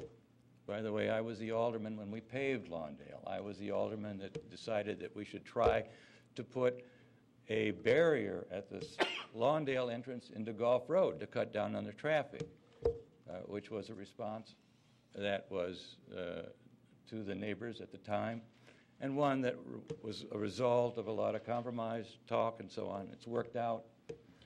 My point is that there was compromise, there was discussion, there was a result. Anyway, there are 7 homes on the east side of Lawndale. 5 of those homes, at least 5, I believe, out of the 7, have garages that are dual or 2-door garages which face on to Lawndale. No one has mentioned the fact that the folks on the other side of the street, the west side, look at those garage doors. Now, actually, they're kind of nice garage doors, and they do a wonderful job. Our neighbors do a fine job maintaining the aesthetics in the neighborhood. My point being, there would be garage doors on each side of the street, probably a similar number. The other point I wanted to make was that there are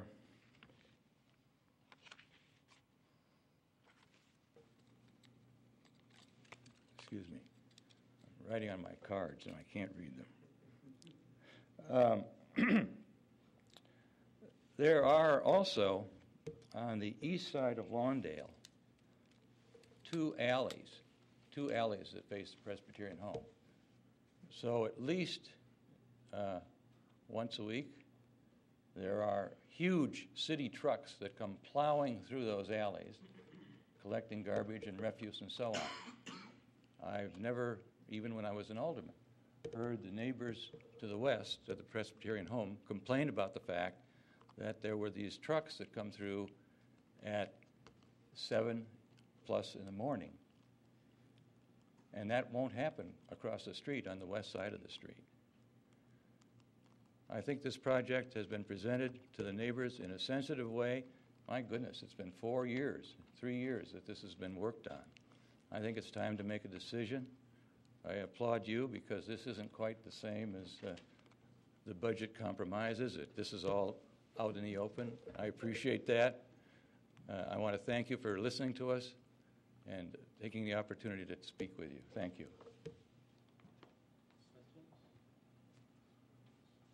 I would just like to say, Mr. Chairman, thank you, Alderman Nelson, for your many years of valued service to this community.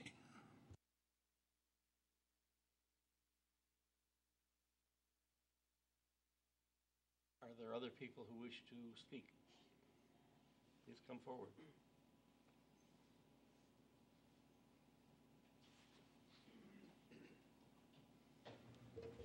I'm Betty Brady. I was sworn in at the meeting last month.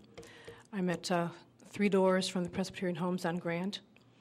And I just want to speak to the issue of communication between the Presbyterian Homes and the neighbors, echoing what Nina said earlier. I went to a meeting in 2008 at the Presbyterian Homes where I voiced my concerns and objections, and I received no notice of meetings in 2009 or 10. Maybe it's a coincidence. And the only reason I found out about the meeting this year is because of the public notice that was required to be posted at the corner of Grant and Lawndale. Thank you.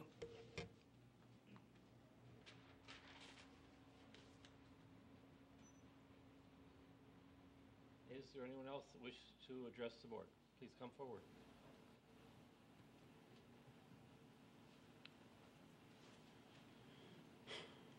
I'm Lee Rondhava. I've not been sworn in.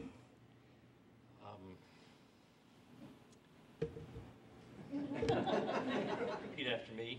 It's okay, you know, the Supreme Court Chief Justice messed up with Obama, so you can forget too. If he can forget, you can forget. I can forget? No, if he can forget, you can forget. Okay. We tell the truth. We affirm that you tell the truth, the whole truth, and nothing but the truth. Yes, I will. Please state your name and... I'm Lee Rondhava, and I live at 3027 Normandy Place. This is very extemporaneous. I did not come with a prepared speech, but I would like to address 2 issues that I think we all are feeling together, the Presbyterian Homes as well as the community at large and the community close to the Presbyterian Homes. The 2 issues are 1 of architecture and 2 of landscaping. To the point of architecture, I think Mr. Updike has asked several people who are speaking, what would you see as being a reasonable replacement for the 1950s brick cottages? And I think that's a very difficult question for a neighbor who is not an architect to answer. And I think our friend here on Lawndale, whose first name is John, I can't remember your last name, John Frank, mentioned that most of our homes are of the 1920s vintage, and very, very few are tear-downs. We have managed to update our homes in a spirit of respect for the architect, respect for the period, and respect for our neighbors, and have not enlarged our footprints. But we have enlarged our homes in the sense of adapted them to expanding families and to new generations. And that's a great challenge, and it can be done, I think, very gracefully and respectfully if time is given for that. The other issue of landscaping is something I feel very strongly about, and I do understand that the promises made for the eastern side have not been met. I also question whether on a staggered building schedule, you can adapt landscaping to be integral. In other words, if you're building 1 two-combo unit and you put landscaping in, and it's another 5 years before you address the second two-unit building combo and do landscaping there, how is that really going to blend with the neighborhood? And I think it's very easy to throw around terms of evergreens and shade trees and canopies, perennials, shrubs. It's another thing to actually see them in action. And I do certainly appreciate Nina's comment that the northwest corner of Lawndale and Grant is sorely lacking in landscape that was promised and was not delivered. So I do question the comment that was made that it's difficult to put to graphics landscape. It's easier to address landscape to the philosophy of it. That is not satisfactory to me. So that's what I would like to say. I ask you to. I also ask you to put your name on the list, simply so we spell it right. Okay. Did I hear that you have landscape experience? Is that what I heard? Lee, you're the plant lady. Well, Mr. Updike, I might be. Yes, I am the plant I lady. mean, you took over from Virginia Beatty, as I No, recall. I did not take over from Virginia Beatty. I've been associated with Chicago Botanic Garden for 20 years, and I have a great deal of passion for the landscaping of our community and the preservation of that landscaping, because it is integral to our house value, our life value, our spiritual value, and not only for us, but for our neighbors. Our neighbors probably appreciate our landscaping more than we do. So you know what you're talking about.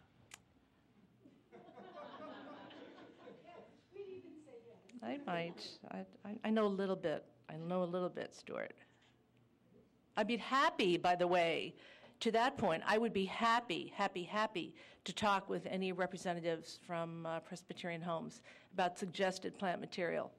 Because I do want to say that the interior of Presbyterian Homes landscaping is beautiful. It is really beautiful. It's a great blend of flowering trees, shrubs, water features, et cetera, et cetera. Those of us on the outside don't really see that. You have to go inside to see it, and it's appreciated very much by the residents or the people who are visiting inside. I would love to see that aesthetic applied outside, too, for the neighborhood's enjoyment.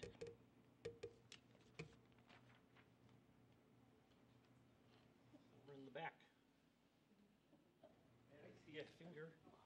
Please come forward. I'll keep this. Come forward. I'll keep this very short. I've not been sworn in, so please swear me. You tell the truth, the whole truth, and nothing but the truth. Absolutely, positively. Thank you. And tell us your name. My name is Steve Steiber, 2130 Central Park. We're just one block down from said street, facing onto the Press Homes. The Press Homes have been very good neighbors. They've been very quiet neighbors for the most part. For the entire part, honestly. But I have a P and 3 T's I'd like to share with you. First of all, what people say they will do sometimes has little to do with what they will do. I'm in market research, and the best predictor of future behavior is what we've done in the past. So I would respect the pictures you see of Pres Homes in actions with new developments, because that's probably the face of things to come in Evanston. That is little trees on sparse land. Second, trucks. Garbage trucks come once a week. They don't come at 7 a.m. Next T would be trees. We were hearing talk of how tall were the trees supposed to be?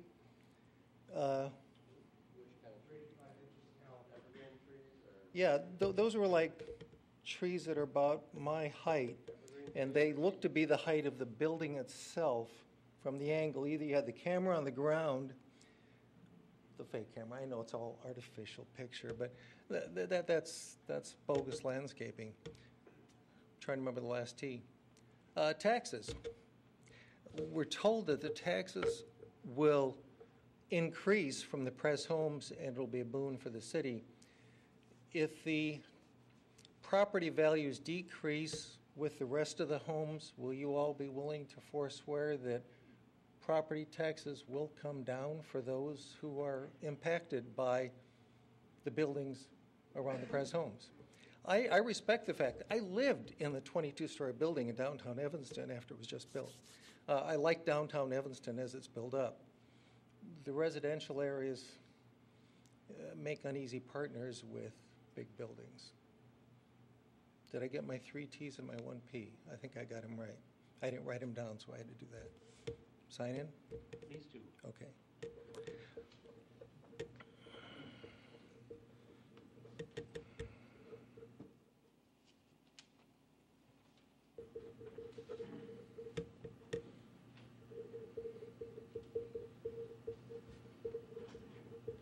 Thank you very much, by the way. Thank you. Is there anyone else who wishes to speak? This gentleman right here. Please come forward.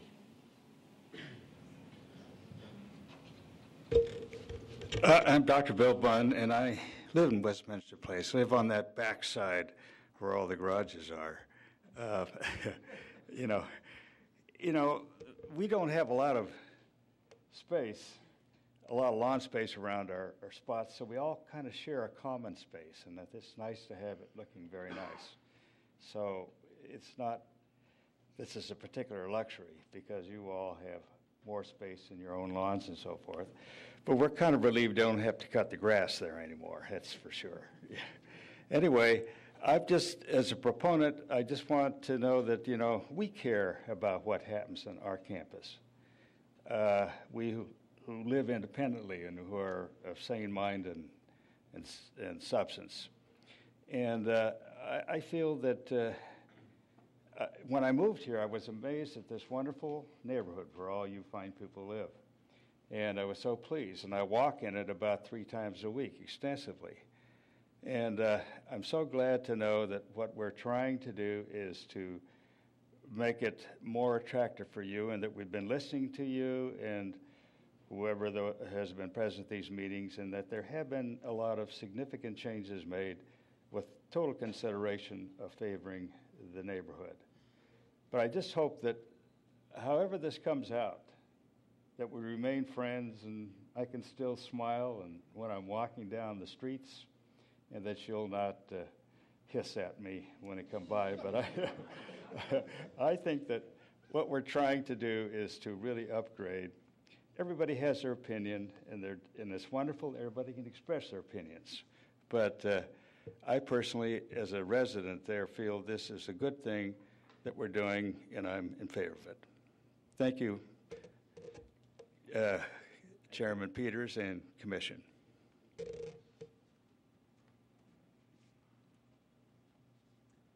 Hand in the back, please come forward.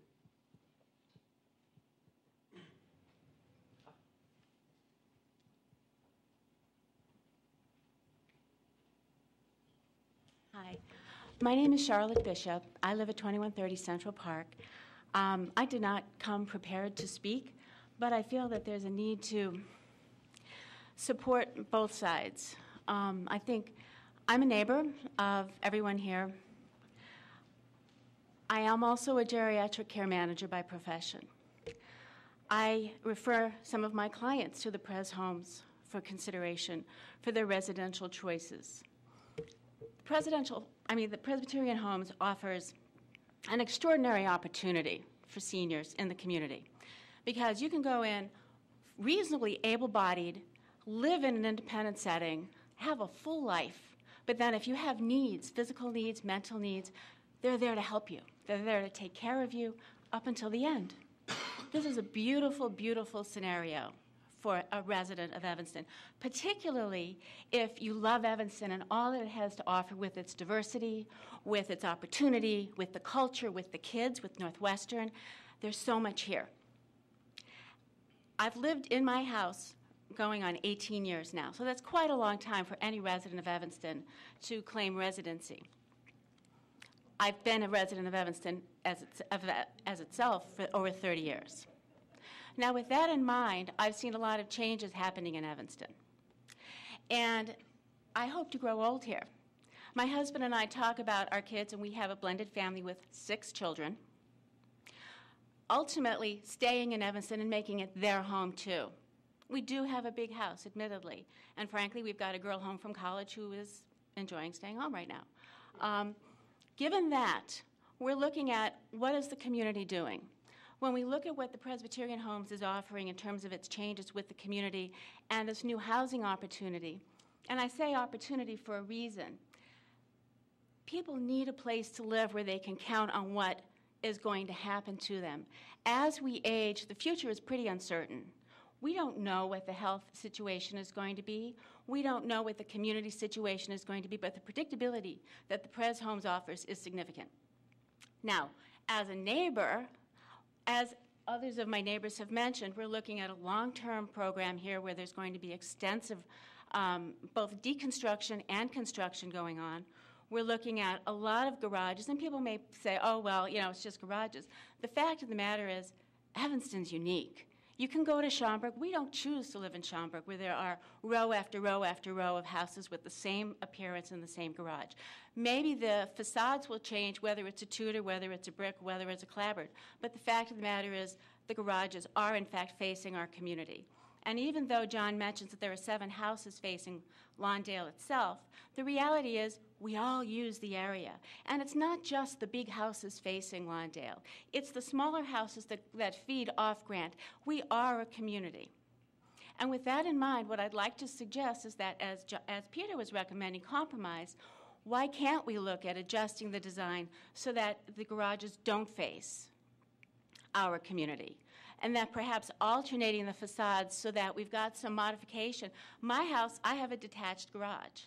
There is a house on my street that has an attached 2-car garage. So there are differences. Why can't that be looked at? Also, I think it was Dr. Buchanan mentioned the idea of the driving situation where seniors making 3-point turns in garages. Where my mother-in-law lives in South Dakota, they have a valet service that brings the car up for the residents. And this is a small town, South Dakota. Why can't the Pres Homes look at something like that if residents making 3-point turns is a concern? Let's look and see what can be developed as an artistic compromise. And I know, Dave, you're an architect. I don't know what the rest of you do, but the reality is there's a sensitivity here to what we can offer and what we can bring in a collaborative effort to provide our seniors so that they can age in a lovely place, have continuity of care, but also ensure that the community and those of us who pay a lot in taxes have a sensitivity from our very large neighbor to what we have and what we're trying to do. Because I did do a renovation on my kitchen. I did try to keep the renovation in context with the rest of the house. And thankfully, I've had people tell me they can't tell where the kitchen addition is new and where the old house begins. And my house was also built in 1929. But that said, I tried to be sensitive to my neighbors. And I would like the Pres Homes to be sensitive to us, too. Not saying no, but just saying, how can we change it so that it reflects what we're trying to do as a community of independent homes raising children, as a community where we're taking care of our seniors, and frankly, let the Pres Homes make some money. There's nothing wrong with that. Let them be a tax base. Let them pay more taxes. Let them have employees who are Evanston residents making money and paying taxes. This is good for our economy. But so it also is good for those of us who own homes if they're sensitive to the length of time the construction takes place, the artistic and the aesthetic design both of the landscaping as well as the buildings themselves, and how they relate to us and our homes.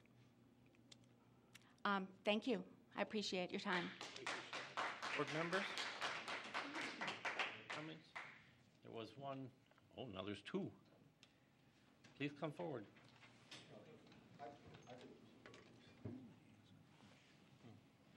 I'm not sworn in. I'm not going to make a comment. I'm pulling a Sarah Palin. 3 questions. What is the percentage of occupancy the nature of the waiting list. Has it been going up? Has it been coming down in terms of people wanting to move in? Finally, have the vintage nature of the cottages been a detriment in terms of the marketing people keeping the unit filled? Sir?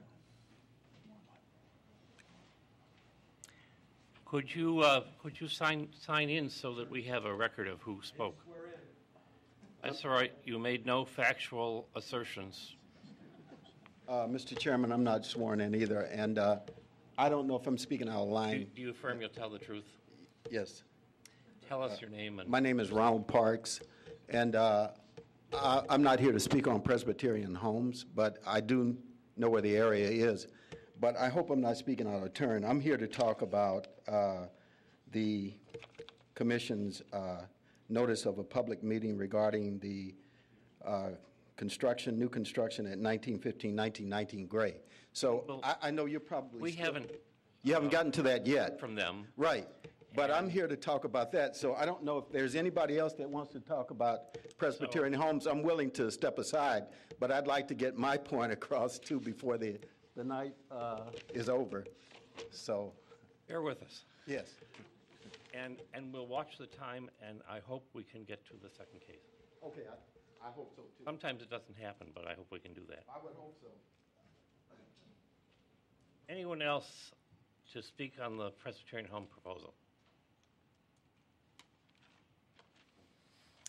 Now we can hear from the Presbyterian home.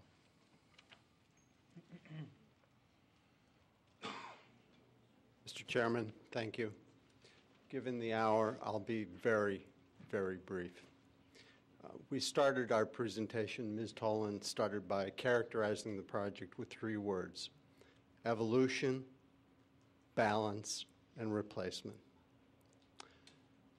Evolution, clearly, Presbyterian Homes has been a part of this community for 100 years. They plan on being here that long in the future. But to do so, they need to evolve. We've given you detailed testimony on how we plan to evolve in our needs. Balance is clear. We need to balance the needs of our residents, the needs of Presbyterian homes, and we've been sensitive to the neighbors. I venture that there are very few projects that come in where there has been dialogue for 3 years. We've tried very hard, and there have been many compromises that have had a dramatic economic impact on Presbyterian homes. And the replacement is clear. Our plans have been very detailed.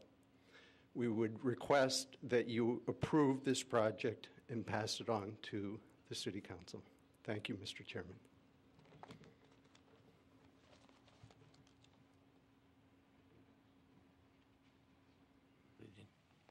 Go ahead. Thank you. Could we ask some, commissioners, do you have any questions of Presbyterian homes?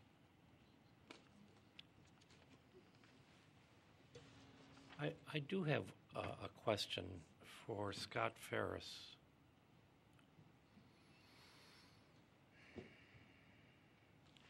There's been a lot of talk tonight about screening the double car garage doors. And there's a lot written about the aesthetics of double car garage doors in residential areas, not so positive. Can you give us some specifics about how this would be accomplished? How the screening would be accomplished with landscaping from the garage doors. Our initial approach to landscaping along the perimeter of the property was to significantly add evergreen trees. To the extent that we understood there was a concern back in 2008 through the process that views to the garages would be a concern. We not only looked at evergreen trees, we looked at understory plantings of shrubs so that there was a mid-level and a taller level.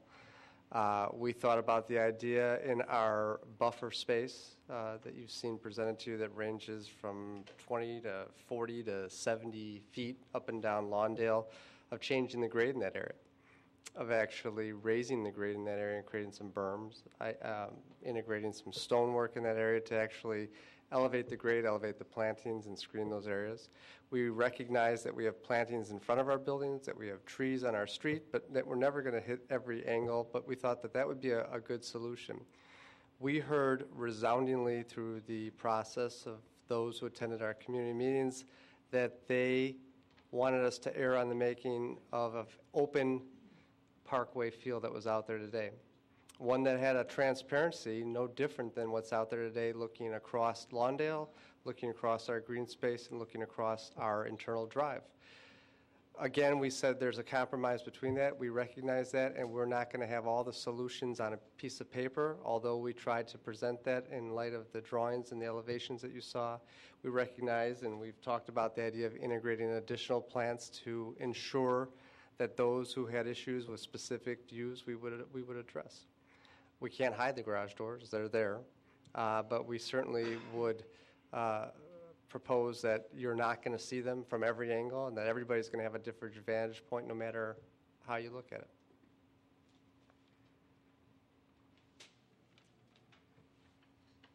Okay, thank you.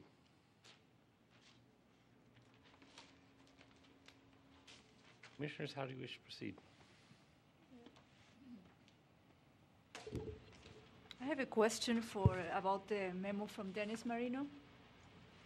I'm fairly new to the Plan Commission. Where is Dennis? Over there. About the standard, about some of the standards of safety and circulation for pedestrians and cyclists. What are the standards? Because I don't see any sidewalks, for example, anywhere around the current development and the proposed development.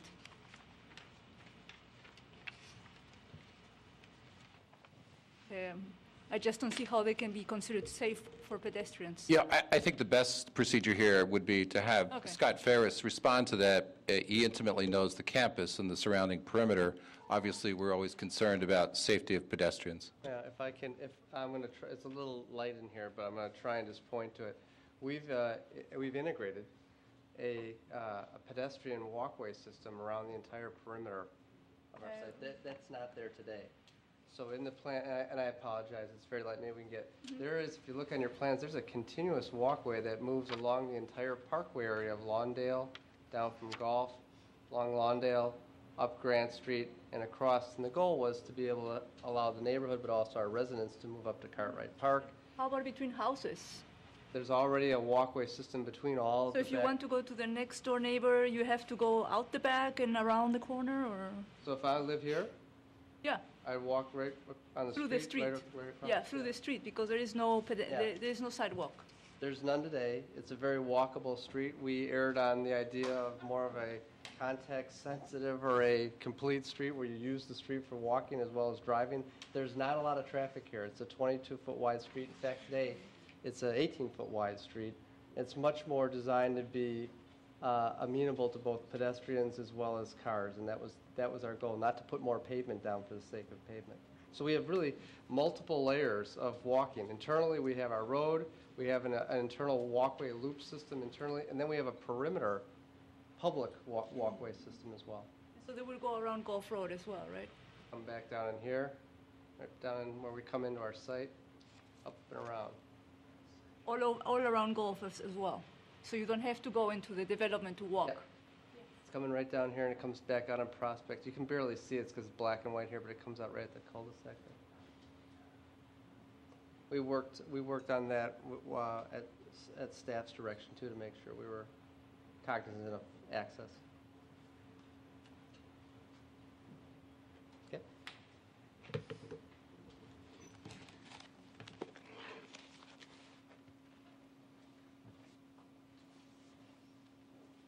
Commissioners want to continue, or do you need a short break? And let's continue.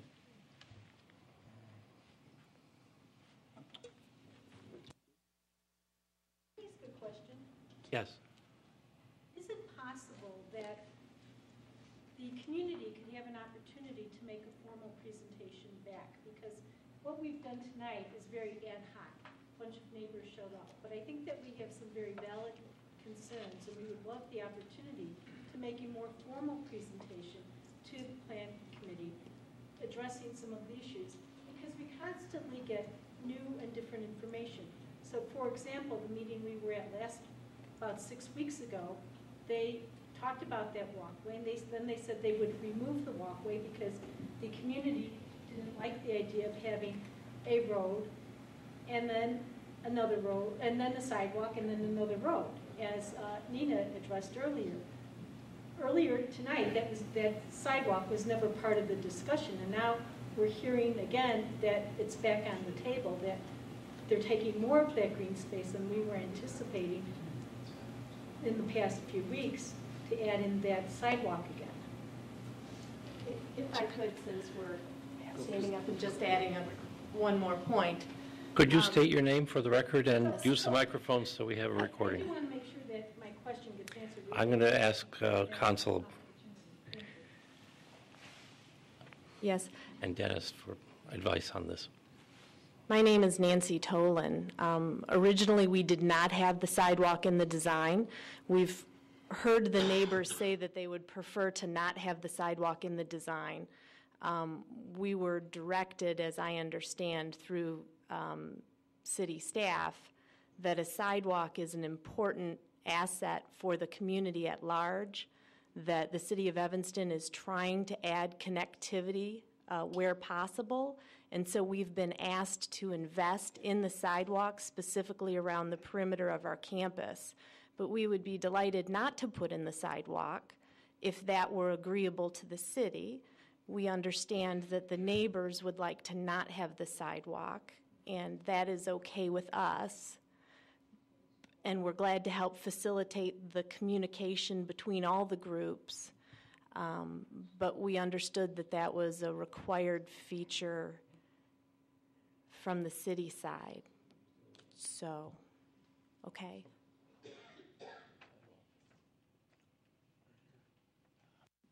Mr. Chairman, I think there is one finds in the rules a procedure for citizen that goes beyond citizen comment. A formal presentation, I believe, is allowed, but we've got to look at the rules. That's what I was going to ask Consul.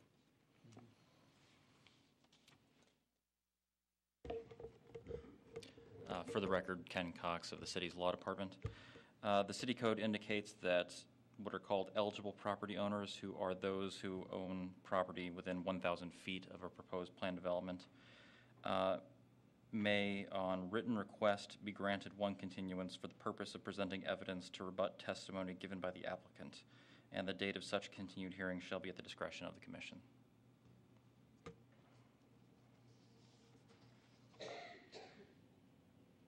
Thank you.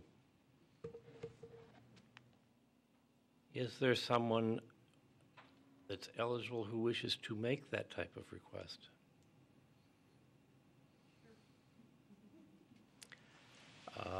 If you can make a written request, we will continue the hearing and take additional testimony and then deliberate.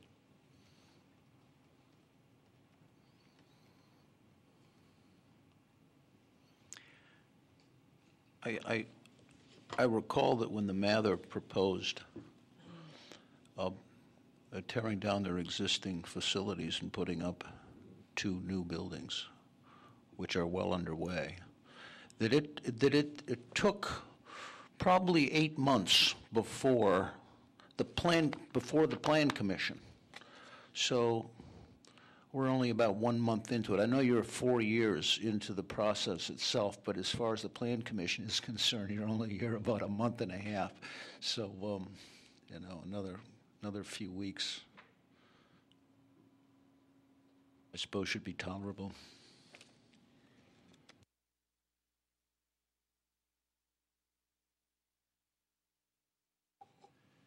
The commission will recess for about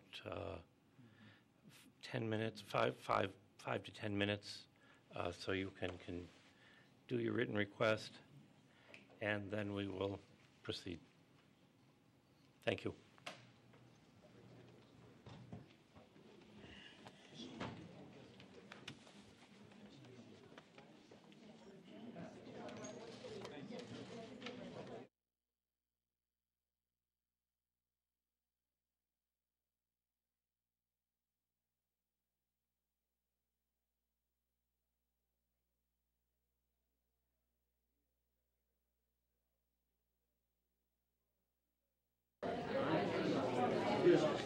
The hearing on the request of the Presbyterian Homes is continuing. We're going to recognize a neighbor and homeowner that lives within 100 feet to make 1,000 feet to make a request. Hello, just to reiterate, my name is Nina Paleologos, 3044 Grant Street, and as per what we just heard from the one of the city legal experts, and as a neighbor of the Presbyterian Homes and as a homeowner who owns a home within 1,000 feet, I understand we're allowed to request in writing a continuance of these proceedings in order to present further rebuttal and our point of view in a future meeting, and I hereby request that and have the written request signed. I have looked at your request. It qualifies. The matter of Presbyterian Home proposal is continued to our next meeting, which I believe is Wednesday, May 11th at 7 p.m. Thank you. Thank you. Yes. May I make a suggestion before they leave? Yes. Okay. We've heard from both the Presbyterian Homes. Can we have quiet, please?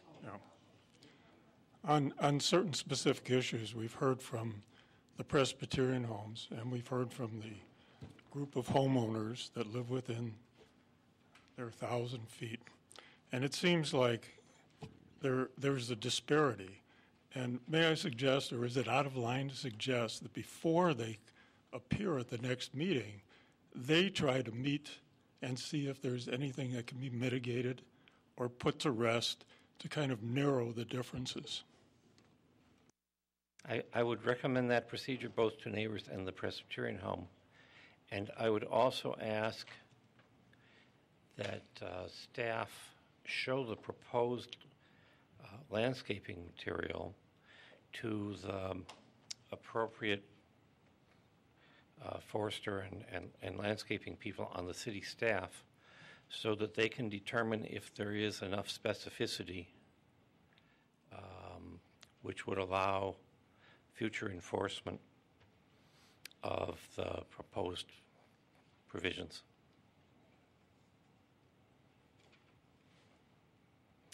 Yes. We'll be glad to sit down with the city forester and review the landscape plans. Thank you much.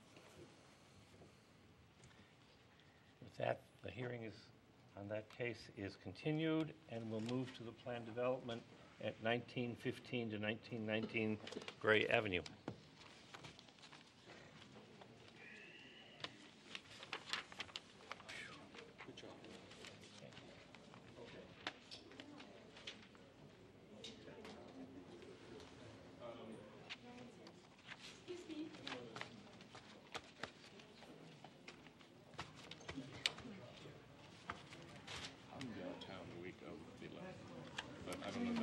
To June, because our alderman ultimately has to vote on this, and I would hope is of some influence to all of you, and so we would certainly like him to hear our perspective. I could be part of the meetings between you and the Pres Homes and other members of the Commissioners, the alderman tells us he's not going to be available on the 11th.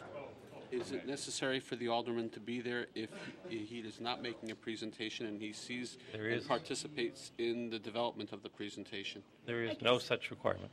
I guess two points I would like to make is one, I realize it's not a requirement, but one, you've asked us to work with them, and we're happy to do that. We also want to give you a thoughtful presentation. We want that presentation to be made when our alderman is also available, because he ultimately will be voting on it. And to have him hear not only the perspective of the community, but the feedback of others as well, I think would be very helpful in the long run. I don't know if this conversation is open enough for everybody else to be hearing what's going on. I'm just going So hang to on ask one the second. commissioners for their opinion. I don't even know if it's a possibility. What's the question? The alderman is not available for the next meeting. Perhaps we can have a special meeting when he is available? We could do that. Does the ordinance, what did the ordinance say in terms of? The ordinance doesn't say anything about alderman But it availability. says how long he can have the delay, and is it, right? It's up to the commission. Okay. Okay. Yeah. Would you? Are you did it a comfortable week after with us proceeding on the I- 11th? I am. I would be part of the group that will put together this presentation. And you can read the transcript, certainly. But I mean, being involved in every meeting, working with Dennis? and other neighbors that I'd like to bring in. Is that you've already continued the That's meeting. the dilemma. Most of the Yeah. audience is left. Well, we'd have to continue it on the 11th. Right. Wait, no, you need how many weeks' notice? You don't. No notice. We're just continuing the meeting. But you've already But we'd continued to a recontinue date it certain. at the 11th. I think we should proceed on the 11th. Program together. So we're looking at 1915 to 1919 Gray Avenue.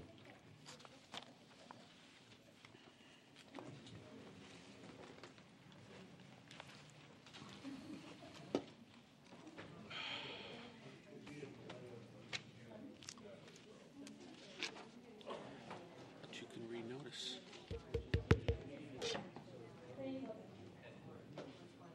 At 7 p.m.?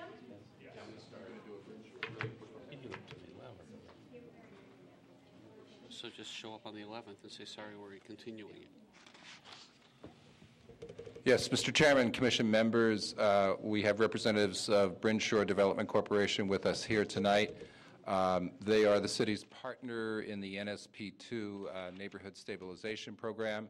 This is the program that received a little over $18 million in stimulus funding from the U.S. Department of Housing and Urban Development to acquire foreclosed property in 2 census tracts, one far south, one west, and basically to rehab those properties and to put either new rental households or ownership households back into those properties.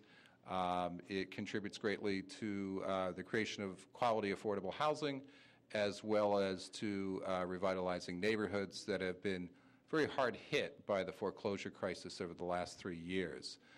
Bryn Shore is very much underway in terms of having acquired more than half of the properties that are required to be acquired by the grant.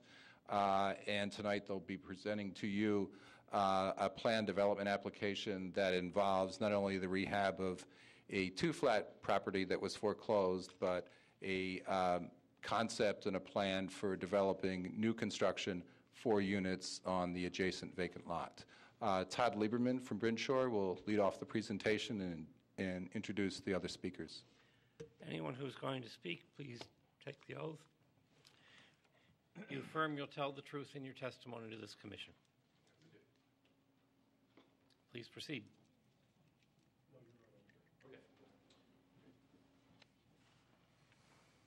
Good evening. My name is Todd Lieberman. I am a vice president at Bryn Shore Development, and I am the project manager for the Evanston Neighborhood Stabilization Program effort. I'm here today with Nathan Kipnis from Nathan Kipnis Architects and Steve Friedland from Applegate and Thorne Thompson. We're here today to talk about one of the properties that we've acquired through the Neighborhood Stabilization Program. To date, we've acquired 58 units of housing. This represents 6 of the 58. On the site right now is a 2-flat and vacant land. We're here today because the vacant land represents a unique opportunity to build additional housing units and be a catalyst for investment in the area and provide for quality, modern housing on the site. We're here because the project that we're proposing is a 4-unit project adjacent to a 2-flat that's existing. We're rehabbing the existing 2-flat and proposing to build 4 units in an efficient manner, similar to the shown here with the elevation on the site. The reason why we're building the site in the manner that you see on the site, on the picture, the elevation here, will provide 4 units. 2 of the units will be accessible units, which will be accessible to people in wheelchairs without stairs. So you see on the right and left side of the building, there are canopies and entrances, and then in the middle, we'll have a prominent stoop so that there's a presence on the street for the property, and then those units on the second floor will be accessible from that stairway in the front. We believe that the building is a building that will contribute to the architectural character of the neighborhood.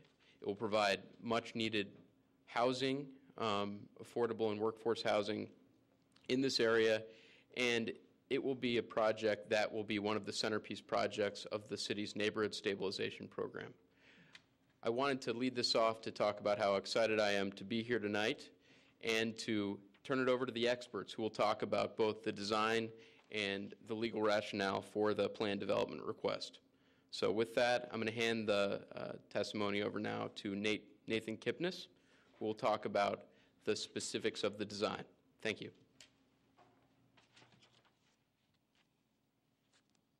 I'm Nate Kipnis, and I'm the architect of the project. And as Todd had mentioned, the unit we're going to show primarily tonight is the 4-unit building. There's an adjacent 2-unit building that's being rehabbed as part of this development as well.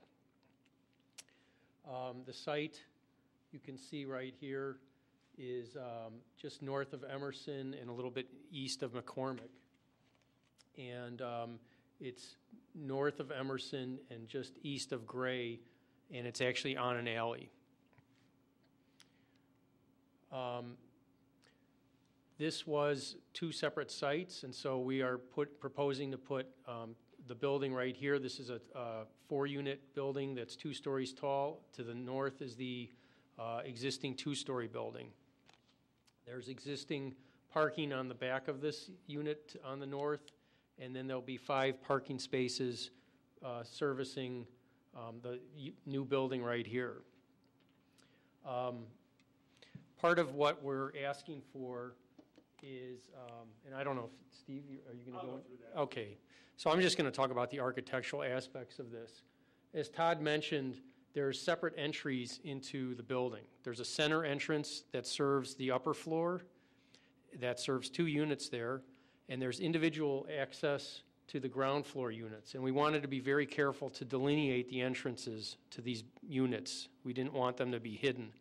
One of the ways we're doing that, there's a masonry pillar that'll be about 3.5 feet tall, a square pillar there.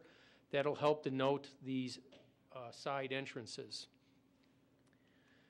The floor plan on the first floor is handicap accessible. It's on grade.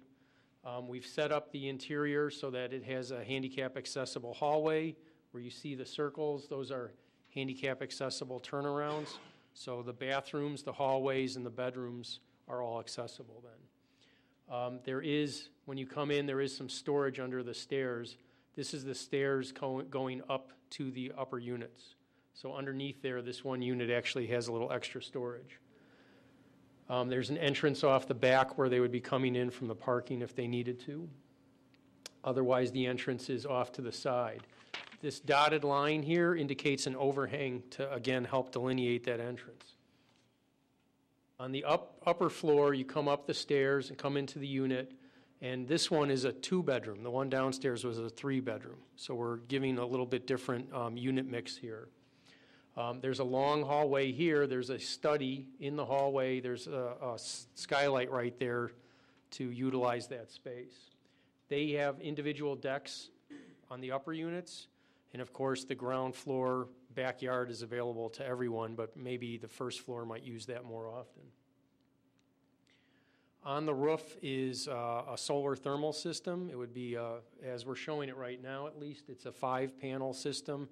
There would be a mechanical penthouse up there with the solar tanks in there. That would help provide hot water for domestic hot water and depending on how we set up the system, it may help integrate into the heating systems. Probably right now, it's just the domestic hot water that we would be looking at. From the front, the idea was not to make this look like one building mass, but to break it up into two. You can see the predominant entry in the middle, and again, that would service the upper floor. And then these overhangs on the side would help denote the entrances into the side. I think it's really, really important, again, to do that. This is a masonry building. There's some detailing that's picked up at the window head height, some crenellations up at the top. The solar panels, you would barely see them. They're off in the distance. We didn't want to draw them equivalent to the front elevation because you really don't see them like that. You can see the piers here on either side, and a lot of proportioned glass windows on the front. It's proportioned to the overall mass of the building. From the rear, we have cement fiberboard siding. On the alley side, which I'll get to in a minute, the brick returns back quite a distance. But on the remainder of the building, it's cement fiberboard, which is a nice environmental material.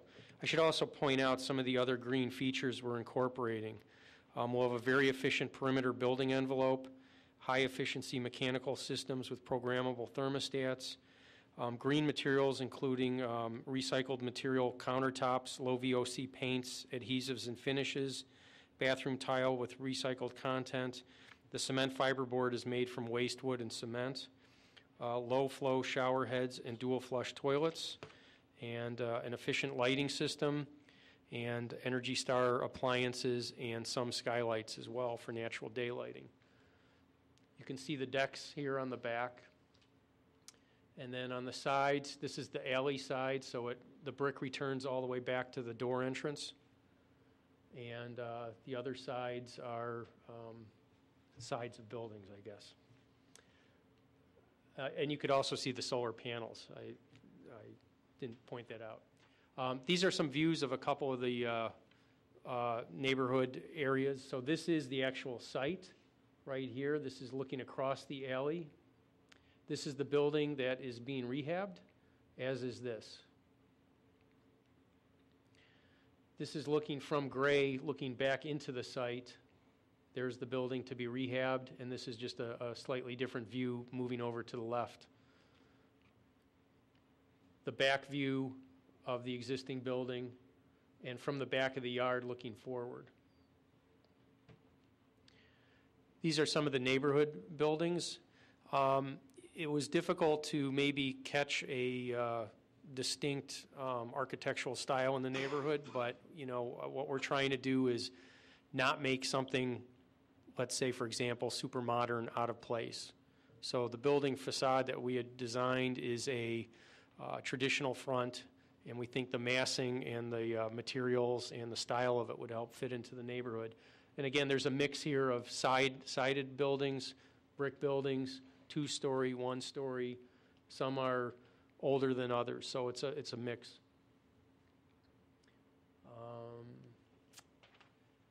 Where is it? This is the 1919 building, and here you see the building next to it and the building next to that. That pretty much gives you an idea. The heights are bouncing all over the place, and materials, et cetera. And with that, I'm going to turn it over to Steve. If you maybe want to put the site plan, maybe that's the thing to do, because it'll be easier to see. Good evening. My name is Steve Friedland. I'm an attorney with the law firm of Applegate Thorne Thompson. I wanted to do two things, just to be brief. First, to make sure that we covered the site development allowances that we're requesting, which is an aspect of the plan development approval. There's three that we wanted to go over. One has to do with decreasing the minimum lot area per dwelling unit. In the existing R3 district, there's a 3,500 square foot minimum lot area per dwelling unit. In order to provide the 6 units in the entire PD, we would reduce that to 2,120 square feet. The second site development allowance is somewhat unique, I suppose, to this. This is obviously not exactly similar to other PDs you probably have seen in Evanston before. It's somewhat of a unique development, and there is a requirement under the R3 standards that there not be any residential dwellings within 15 feet of development boundaries, which we think probably means the site boundaries, but obviously we're putting an infill development here. We're not producing some large PUD where we're creating other lots and buildings within a large area. So to set that building back the full 15 feet made no sense. It makes sense to do it in the context of the site. So that's our second site development allowance. And the third is parking allowance. The existing 1919 Gray building has 2 parking spaces associated with it, which is all that's required.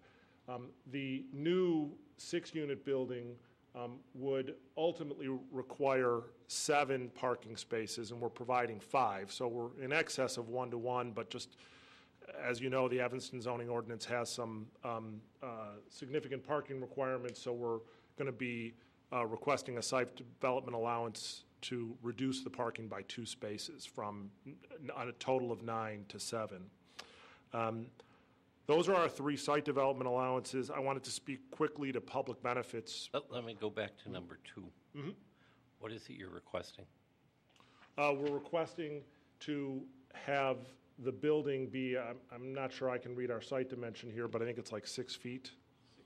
6'8". Thanks. Thank you. 6'8" instead of the required 15. 6, 8, 7. Is that to the alley or is that to the? That's to the alley. And I just want to be sure, Nate, we're 6, 8, and 7/8. So if we're 6'8", we're going to be fine. We want to be, so 6'8" is what we'd like to request, just so we're clear on that. And obviously, in order to achieve the site development allowances, we believe we are providing public benefits. As Todd spoke to, this will be affordable workforce housing. This is all being done in partnership with the city's NSP2 program, which is certainly, we believe, an important public benefit. We think it also provides a variety of housing types, including accessible units. And it eliminates blighted structures. The existing 1919 building has been vacant until we started our rehab, so that'll be fixing up a structure that is underutilized and blighted currently.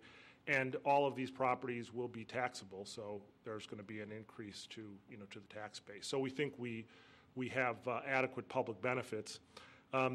In the interest of time, I wasn't going to go through all of the special use and plan development standards. It's in our application. We think we've met our burden. We'd certainly be happy to talk through any of those with you if you have a question, but I think our application speaks to all of those standards. Thank you.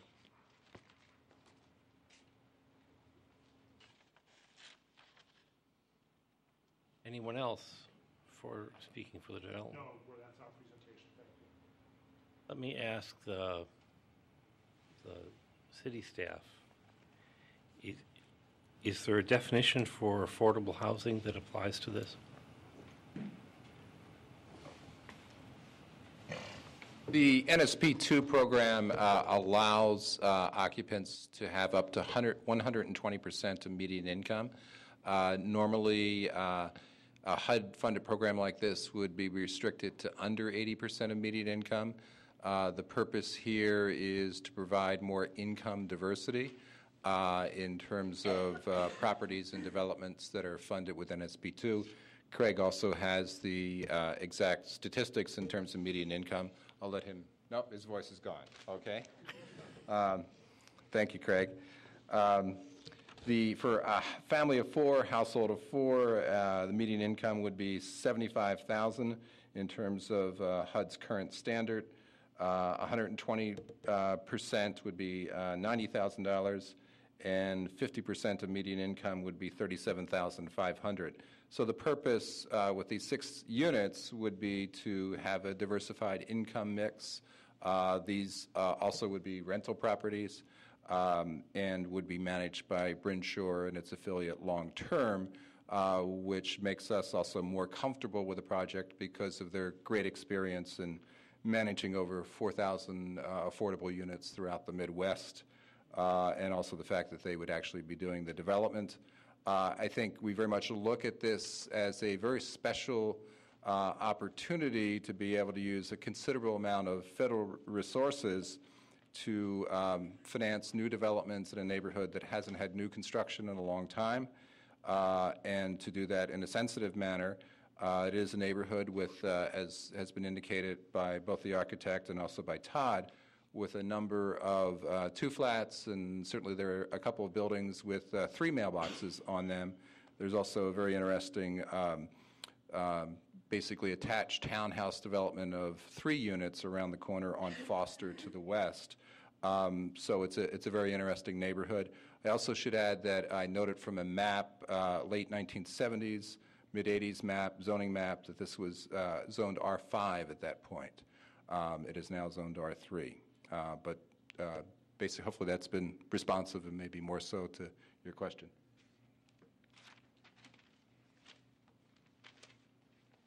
Commissioners, any questions? I have a question of Mr. Kipnis. Please go ahead. Mr. Kipnis, can you tell me a little bit about those monuments in front of the 4-unit building? They're just piers that are brick squares that are, I think they're 2'8" square, about 3'6" high, limestone cap, and some brick detailing on them. And how far from the face of the building are they? They're closer to the sidewalk by quite a bit. I don't know if I have the dimensions. They're very close to the property line. They're inside of the sidewalk, though, Yeah. on the building side of the sidewalk? Yeah, and there are examples in the neighborhood of this. Not a lot, but there are a few. Okay. Any question about durability of those monuments? They're going to be solid brick, not brick veneer. So if I can't. Okay. So I can imagine, but I. It's an architectural detail. Yeah, they're going to be nice. grouted solid. I mean, these are. Okay. If someone wants to take them out, I suppose it's possible, but it'd be very difficult. Okay. Thank you. Yeah, I'd like to understand why the side entrances. So why not have you have that center, why are not all the entrances off that center? Because we're going on grade, and it made more sense to come into the side. Let me go to the floor plan. It seems like you've raised the entrance, so the front door you have to walk up steps. On the outs, which would then have a continuation of steps going up to the second floor units, correct? Well, I think there are 3 reasons, and we've built this kind of product other places. The side entrances allow for accessible units, so you can enter the first floor unit Wheelchair at grade. accessible. Yeah, Okay. exactly. So that's so that's one. Second is it provides presence on the street on the side, so it doesn't seem like it's one sort of large apartment or one 4-unit apartment building. It gives a rhythm to the addresses, so that you have 3 separate entrances and people feel ownership over their rental unit. And the third piece really has to do with the actual stoop. It provides for a presence on the street. If you were entering from at grade in the center, we think it's a little bit less of a presence, a little bit less of an architectural feeling when you're entering the unit. So there's a aesthetic reason, which is the third reason. Nate? Yeah, now, I've done a number of affordable housing, and we've done new homes for Chicago, green homes for Chicago, the scattered site housing. And when you have an entrance on grade from the front, it can look it can be a giveaway. And so the predominant thing in Evanston is to have some steps up to make it look like it's, you know, part of the neighborhood. So that was the main reason for doing that. I mean, just as a side, when we come in, if you come in the middle, it's just going right through the living room. And so this way, we're coming in the side and we have a closet there. I mean, that's kind of a finer point, but. In terms of resident safety, having side entrances that are not visible versus front entrances, is that any type of concern? Well, they're visible in that we've denoted the front entry in a number of different ways. So, well, the side entrance is actually off an alley, correct? The one side. Isn't that correct? And how many feet back is that?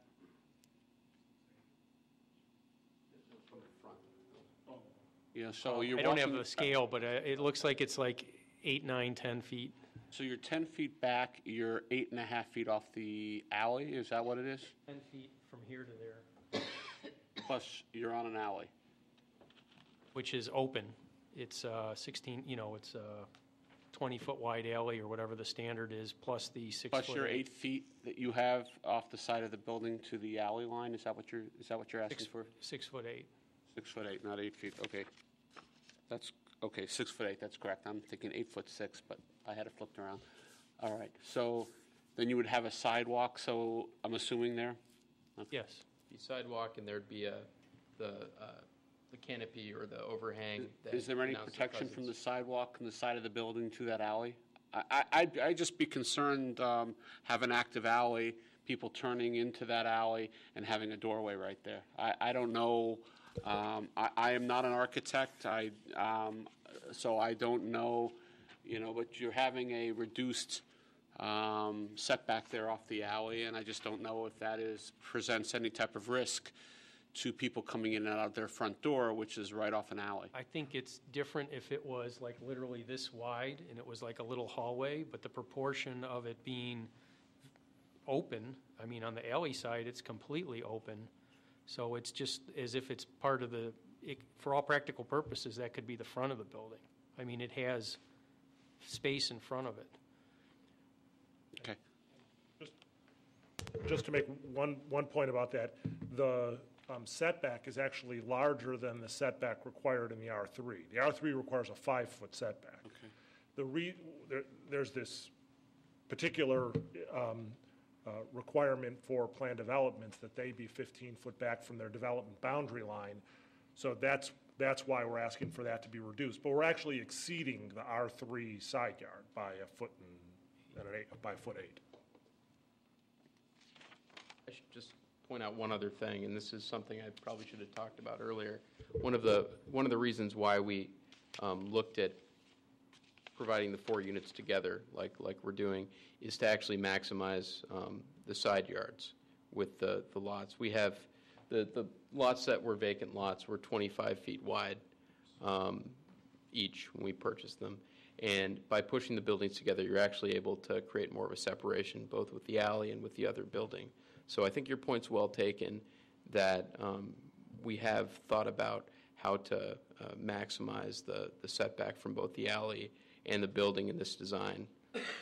I'm just, again, concerned about having an active alleyway by a front door. And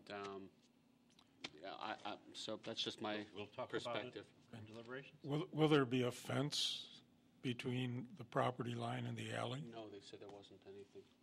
Nothing, I had no? asked that. No. Okay, I missed. So what does the junction of the alley material and your property consist of? That would be vegetation, so it's probably very low bushes, ground cover, something like that. Nothing to hide behind. I have no problem with the side entries. I assume they're going to be properly lit, of course, and I understand. And I'm totally in sync with the concept of pushing the units together. I think the way you've articulated it in the facade reflects the scale of the adjacent building while achieving a dedicated entrance to the second floor units and dedicated entries to the much desirable ADA accessible units on the side. So that's all cool to me. I'm just concerned about what is going to occur at the property line with the alley material and whatever material is on your site. Not a hard, I mean, I wouldn't envision it being a hardscape right there. I mean, you have the sidewalk, and then it would be ground cover, basically. The alley is a paved alley, correct? No. I don't know. I mean, it's No, not a it's paved alley. Okay. So,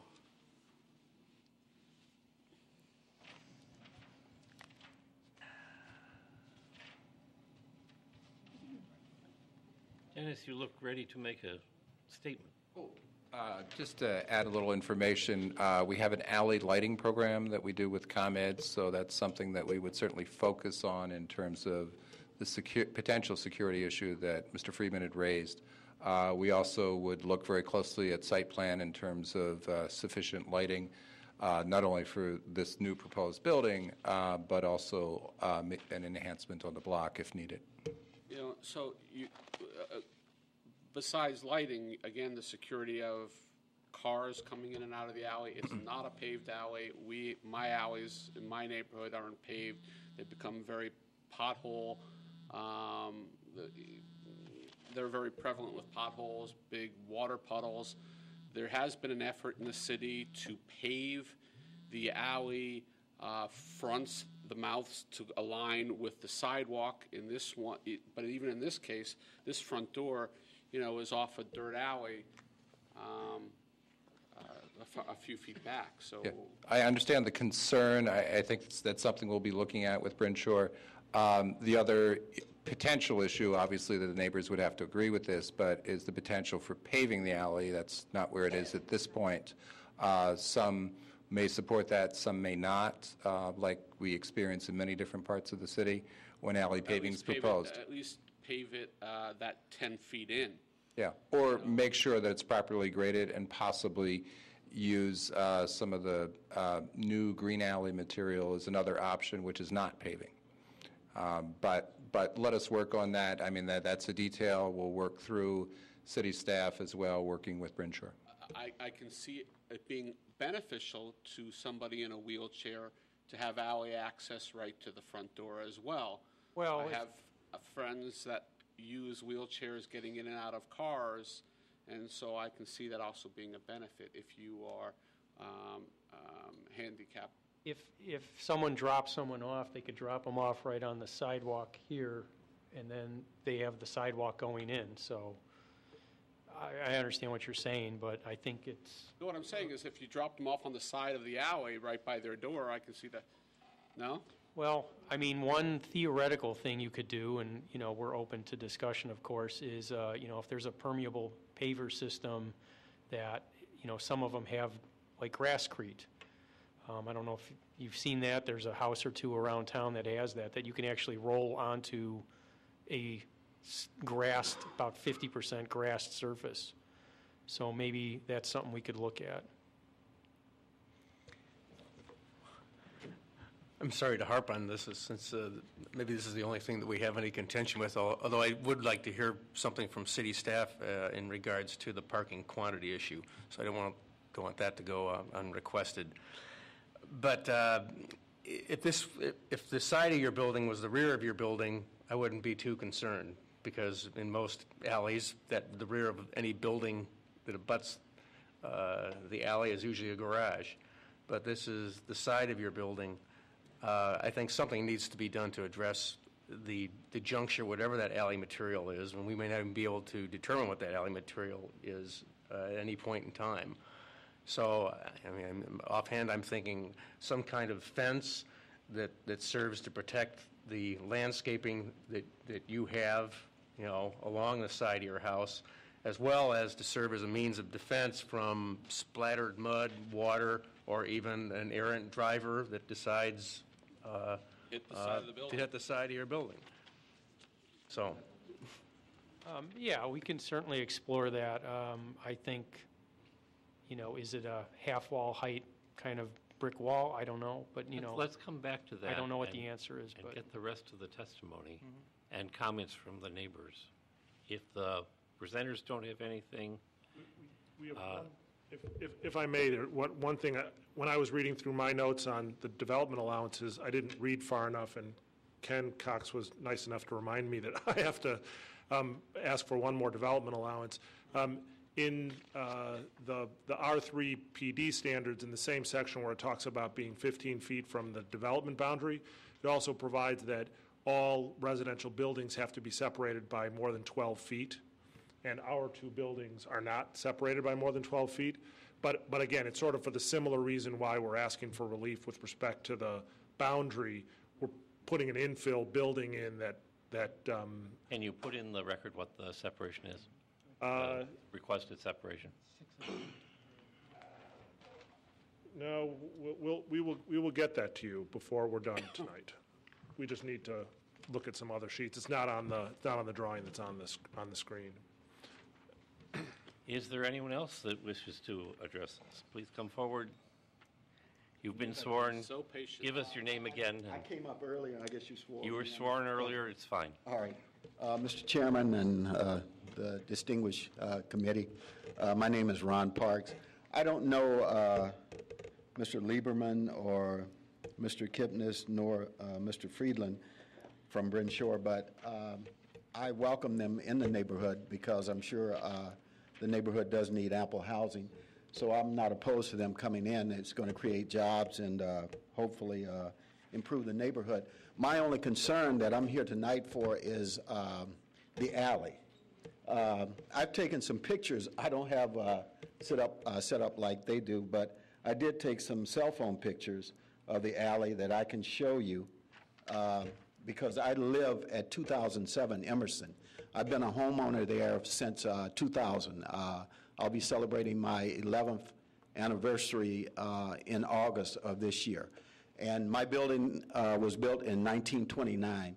It's a two-flat building. I'm a landlord. And my issue, as well as a lot of the neighbors in the area that reside on that street, is the condition of the alley presently. This alley has what I would term, and I'm not being overly dramatic, but it has what I would call a small lake behind it. It doesn't have any fish in it, but it could clearly classify as a lake. And in the wintertime, it's a hardship for a lot of the homeowners. I don't know what the city of Evanston's legal requirement is for cleaning out alleys, but just for me to get to the entrance of Brown Street from where my garage sits, I have to constantly shovel from my garage about 70 feet to get to the entrance of Brown Street, just so that I can get out to go to work when there's an ample amount of snow on the ground. So I've been able to stay in good condition doing that, but I prefer not to do it. But my concern is that a lot of the homeowners there presently that live on the block of Emerson have been trying for years to get the dirt alley graded on a consistent basis. Presently, with the economic conditions, a lot of the homeowners don't have the funds available to pave the alley. The city has a plan, I understand, where they will charge the homeowners to have that done, but the two tenants or the two residents that live to the east of me are elderly women. One is a 91-year-old lady who is not able to pay that, and the other lady next to her is 80 years old, so they don't have the money to do it. A lot of the people that live in the community are still trying to just maintain their homes. Presently, I've just been awarded a modification myself, so I don't have the money to pay to have the alley surfaced. So what my plan was tonight was to present to you, gentlemen, and maybe the gentleman from Bryn Shore might want to listen to this too, is there is going to be a resurfacing of the street. I just got this, which is sort of timely. There's going to be a project that's going to begin on Emerson Street that calls for it says, the City of Evanston is the lead agency. The project involves sewer repair, spot curb replacement, base patching, selected sidewalk replacement, driveway aprons, grinding and paving asphalt surface, striping, and landscaping. The road work is a part of the city's continuing program to improve the road system throughout the community. The project is state-funded, and there will be no direct charge to the property owners on this project. So what I would like to submit to you is if you would take this into consideration, if they're going to be removing asphalt from Golf Road or Emerson Street, this activity is going to commence on the 18th of April, and the entire project is expected to be fully completed by mid-June. I don't know what their time frame is, but what I'm saying is that the alley in the back, which is a dirt alley, which is in dire need of improving, if the city would consider, with the help of the lead field representative, the resident engineer, Michael Carrera, I guess I'm pronouncing his name correctly, and the other engineer involved, Sat Nagar, I guess that's his name. I'm going to interrupt you just for a moment. Yeah. This commission can't help, has nothing to do with alleys. We can't do anything for you. Okay. The city council and the staff may be able to help you, and those two gentlemen on your left can give you an idea of who to talk to, maybe them. But we only do look at what people want to build. Okay, well, control over alleys. Well, the alley would be a building project in itself. But I'm just saying, though, that perhaps maybe if we're talking about a greener global community, which is something that is conceptually being promoted, not only. I like your message. Yeah, I'm saying that they could take the asphalt that they're going to recycle or that they're going to move from Emerson, they could put that in the alley. Fill in the lake. They could fill in the lake, and they could actually, that would be enough asphalt that they're going to remove that they would be capable of taking that asphalt and putting it on the entire alley surface, and that would minimize the cost for homeowners. It would also create a recycling effort. So I think it would be a win-win situation for all parties involved. Could you back up just a bit from the microphone? I'm sorry. I'm a little excited. It's really loud. Yeah, I just want to save some money, and I think this is a golden opportunity for the city and the community to work together, and there would be newfound respect and harmony created for both the homeowners and the city. I think it's a great idea, and it could serve as a model for other communities that might have similar situations which meet the same criteria. This is the city council chambers, but we're not the city council. Do you know? My name is Ron Parks, and my address is 2007 Emerson Street. You know Alderman Holmes by any chance? No, I don't. She's the lady right behind you. Nice meeting you. I just I was going to tell him that there's some ways in which we can help him, but since 2005, we grade the alley every year. And, it's a dirt alley, so naturally, you know what happens. But we have tried, and I know neighbors have gone door to door to ask people to sign on to the city's 50/50 program. And we've not been able to get the majority of the people who agree. So we can't do it unless the neighbors want to do it. But you can grade We do. We grade every year.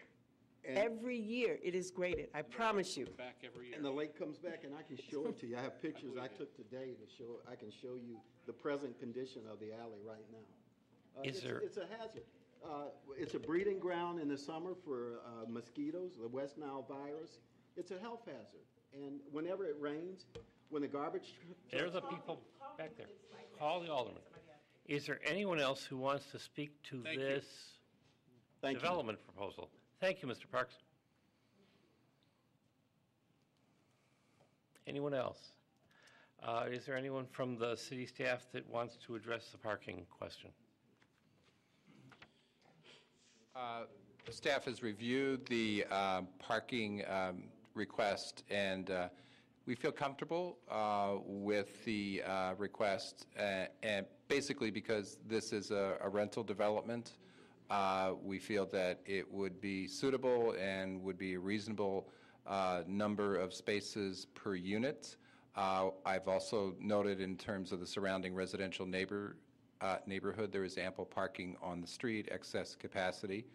Not substantial excess capacity, but excess capacity. But we do feel that the parking proposed on the site would meet the need. Excuse me, does the rental of the unit include a designated parking space?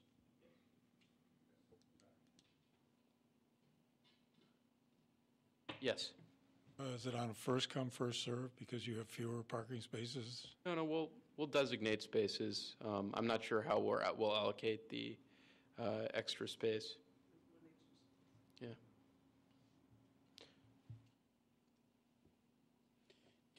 Have you found out how much space there is between those two buildings yet? We're at 9 feet. Is that what we're thinking?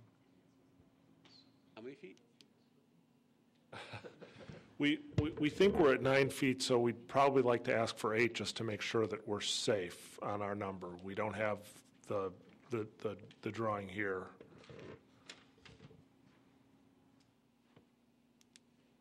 Reach out and touch somebody.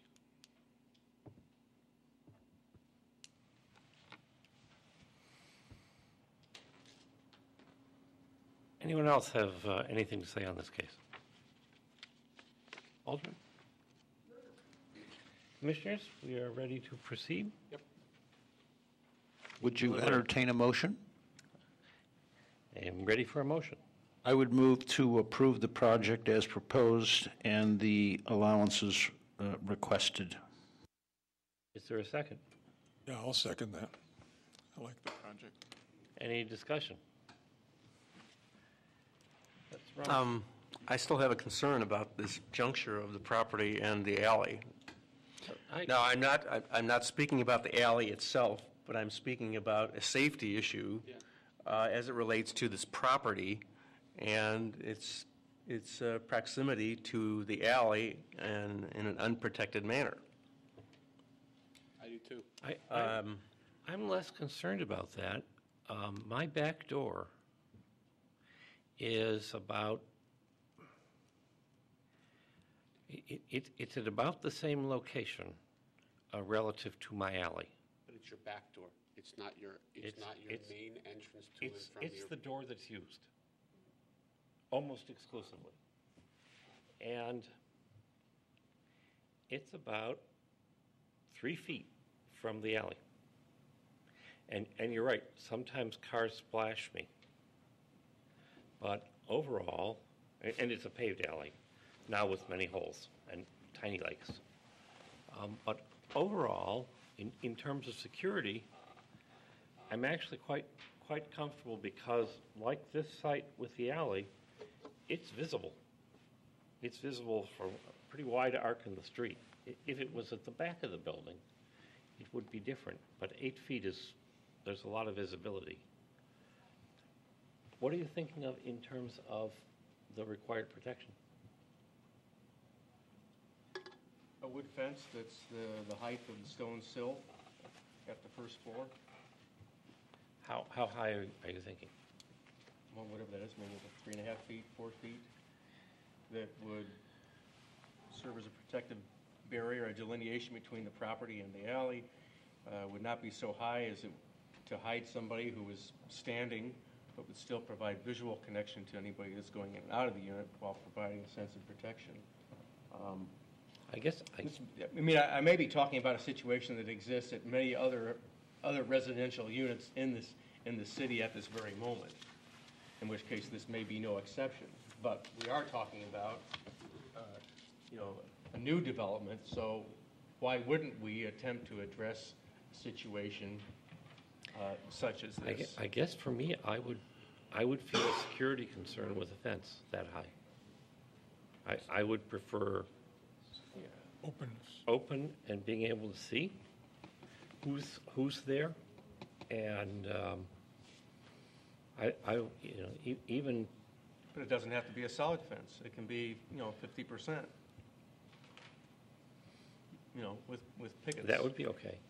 I just little pickets, I little ones. I have the same issue. I really think having that main entrance, you have children running in and out of there, right on an alley. I think it's an issue as well. I think we'd be willing to provide some protection. Yeah, I think we'd probably want the ability to work with the city on what, we would want you to designate that it be solid or open or whatever, because solid has some of the security concerns, but I don't think we have a problem with the notion of having something there that provides that barrier. It's just, we don't want to create another problem by doing that.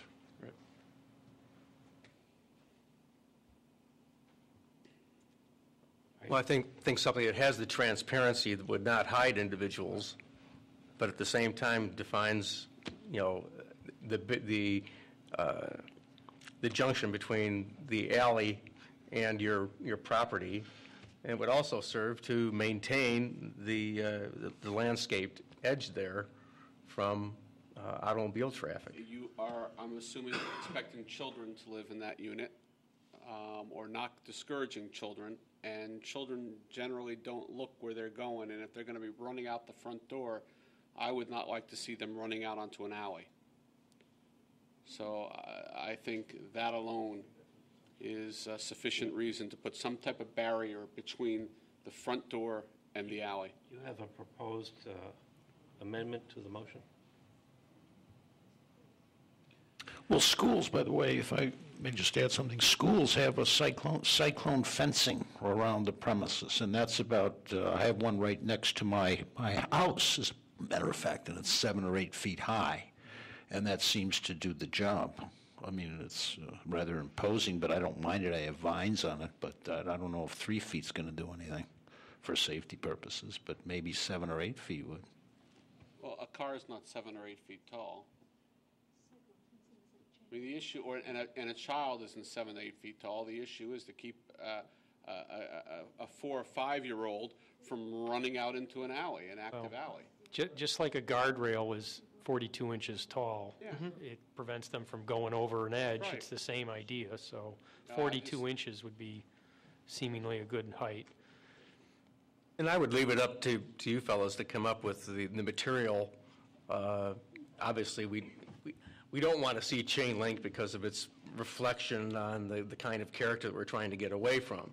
But there are innumerable options that you can pursue that I think provide the physical barrier while providing visual transparency. And I don't see any reason to go any higher than the top of the stone sill, as I said, right, as a datum line, as I look at it from the front.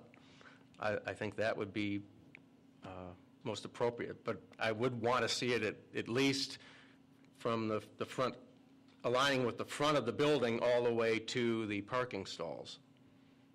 You would want it all the way I don't know if it back? has to go that far. Well, if they're, while your kids are playing in the backyard.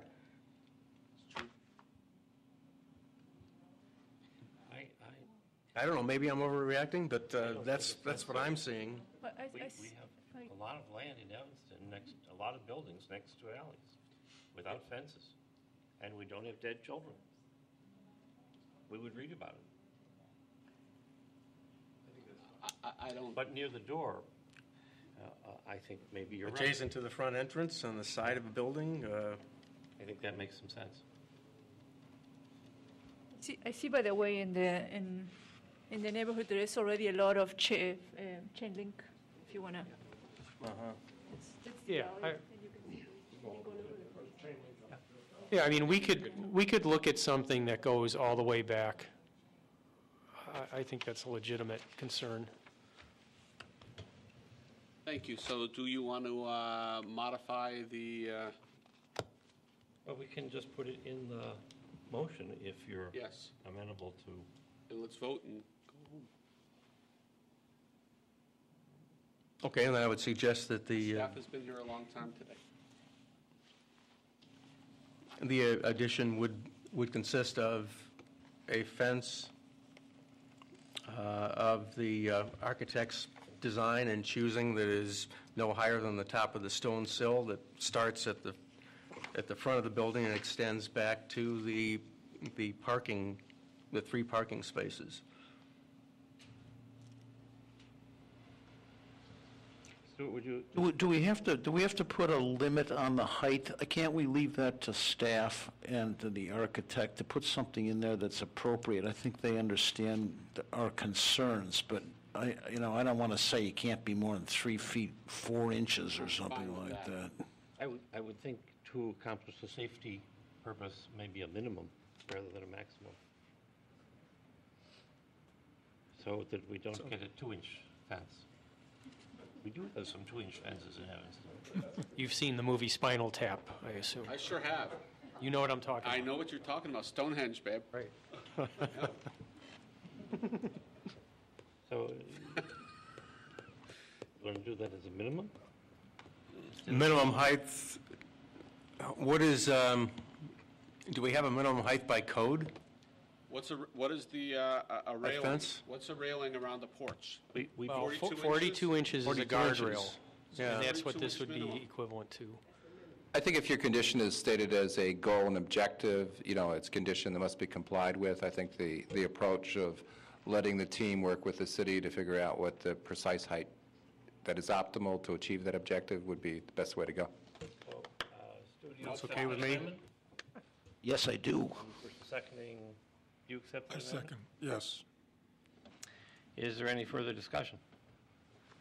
We should address the standards. Should we rule on the motion, should we vote on the motion first and then get into the standards? That would be fine. So then I'll recite the standards if it's all right with you, Mr. Chairman. But, I mean, That would be terrific. should we vote first on the motion itself Fine. to approve the project? If there's no further discussion, all those in favor say aye. Aye. Aye. Motion passes unanimously. Now, Mr. Chairman, if I may, let me recite what I find, what the standards are and whether those standards have been met, in my opinion. Standard number 1, the proposed plan development is in keeping with the purposes and policies of the Comprehensive General Plan and Zoning Ordinance. I find that standard has been met. Number 2, the proposed plan development will not have a negative cumulative effect in conjunction with other special uses in the immediate neighborhood and the city as a whole. I find that standard has been met. Number 3, the proposed plan development does not interfere with or diminish the value of property in the neighborhood. Indeed, it enhances, in my opinion, the value of property in the neighborhood. And number 4, the proposed plan development can be adequately served by existing public facilities and services. And I find that standard to have been met.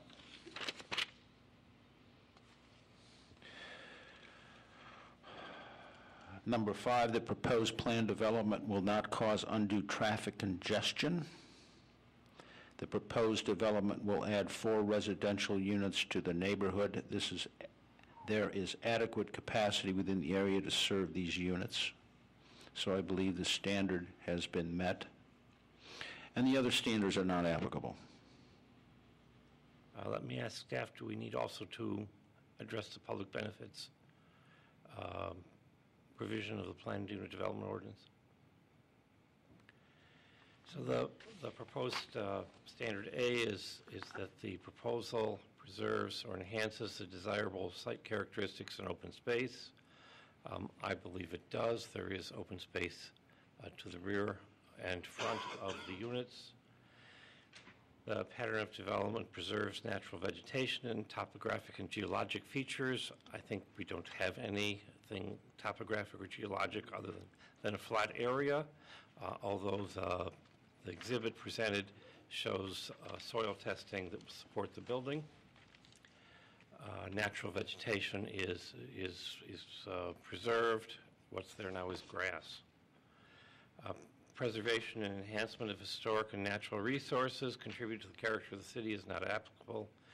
The use of design, landscape, and architectural features to create a pleasing environment is demonstrated by the design of the building, particularly maintaining the center entrance to give a focal point and providing the side entrances which will be accessible.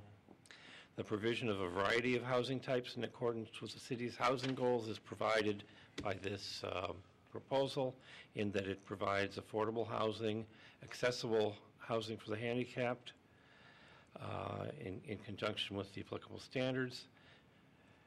Business and commercial standard doesn't apply. The efficient use of land resulting in more economic networks is met by this proposal. Extremely efficient use of land, providing this number of units in this space area. What are you reading from here? Section 6363, public benefits. And finally,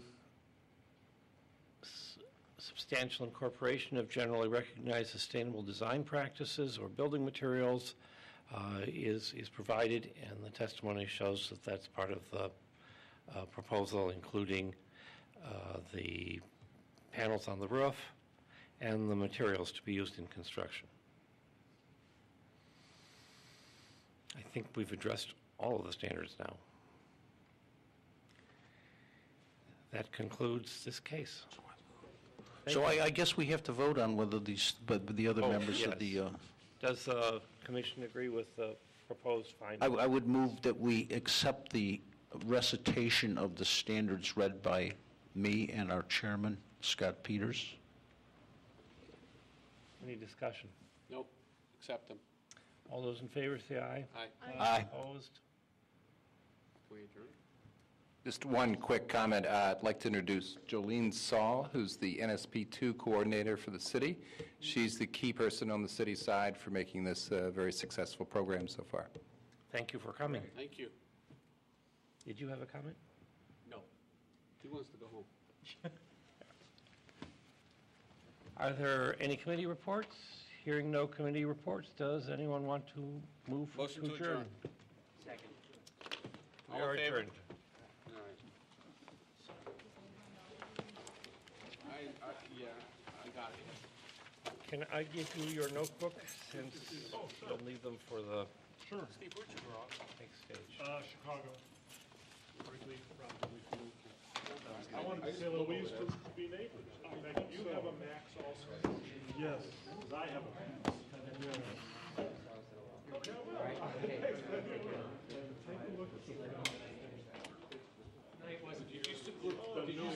Did he used to live in our neighborhood? Oh, yeah, I used to live at 1577 West. Sure. I live at 1427 West. Right.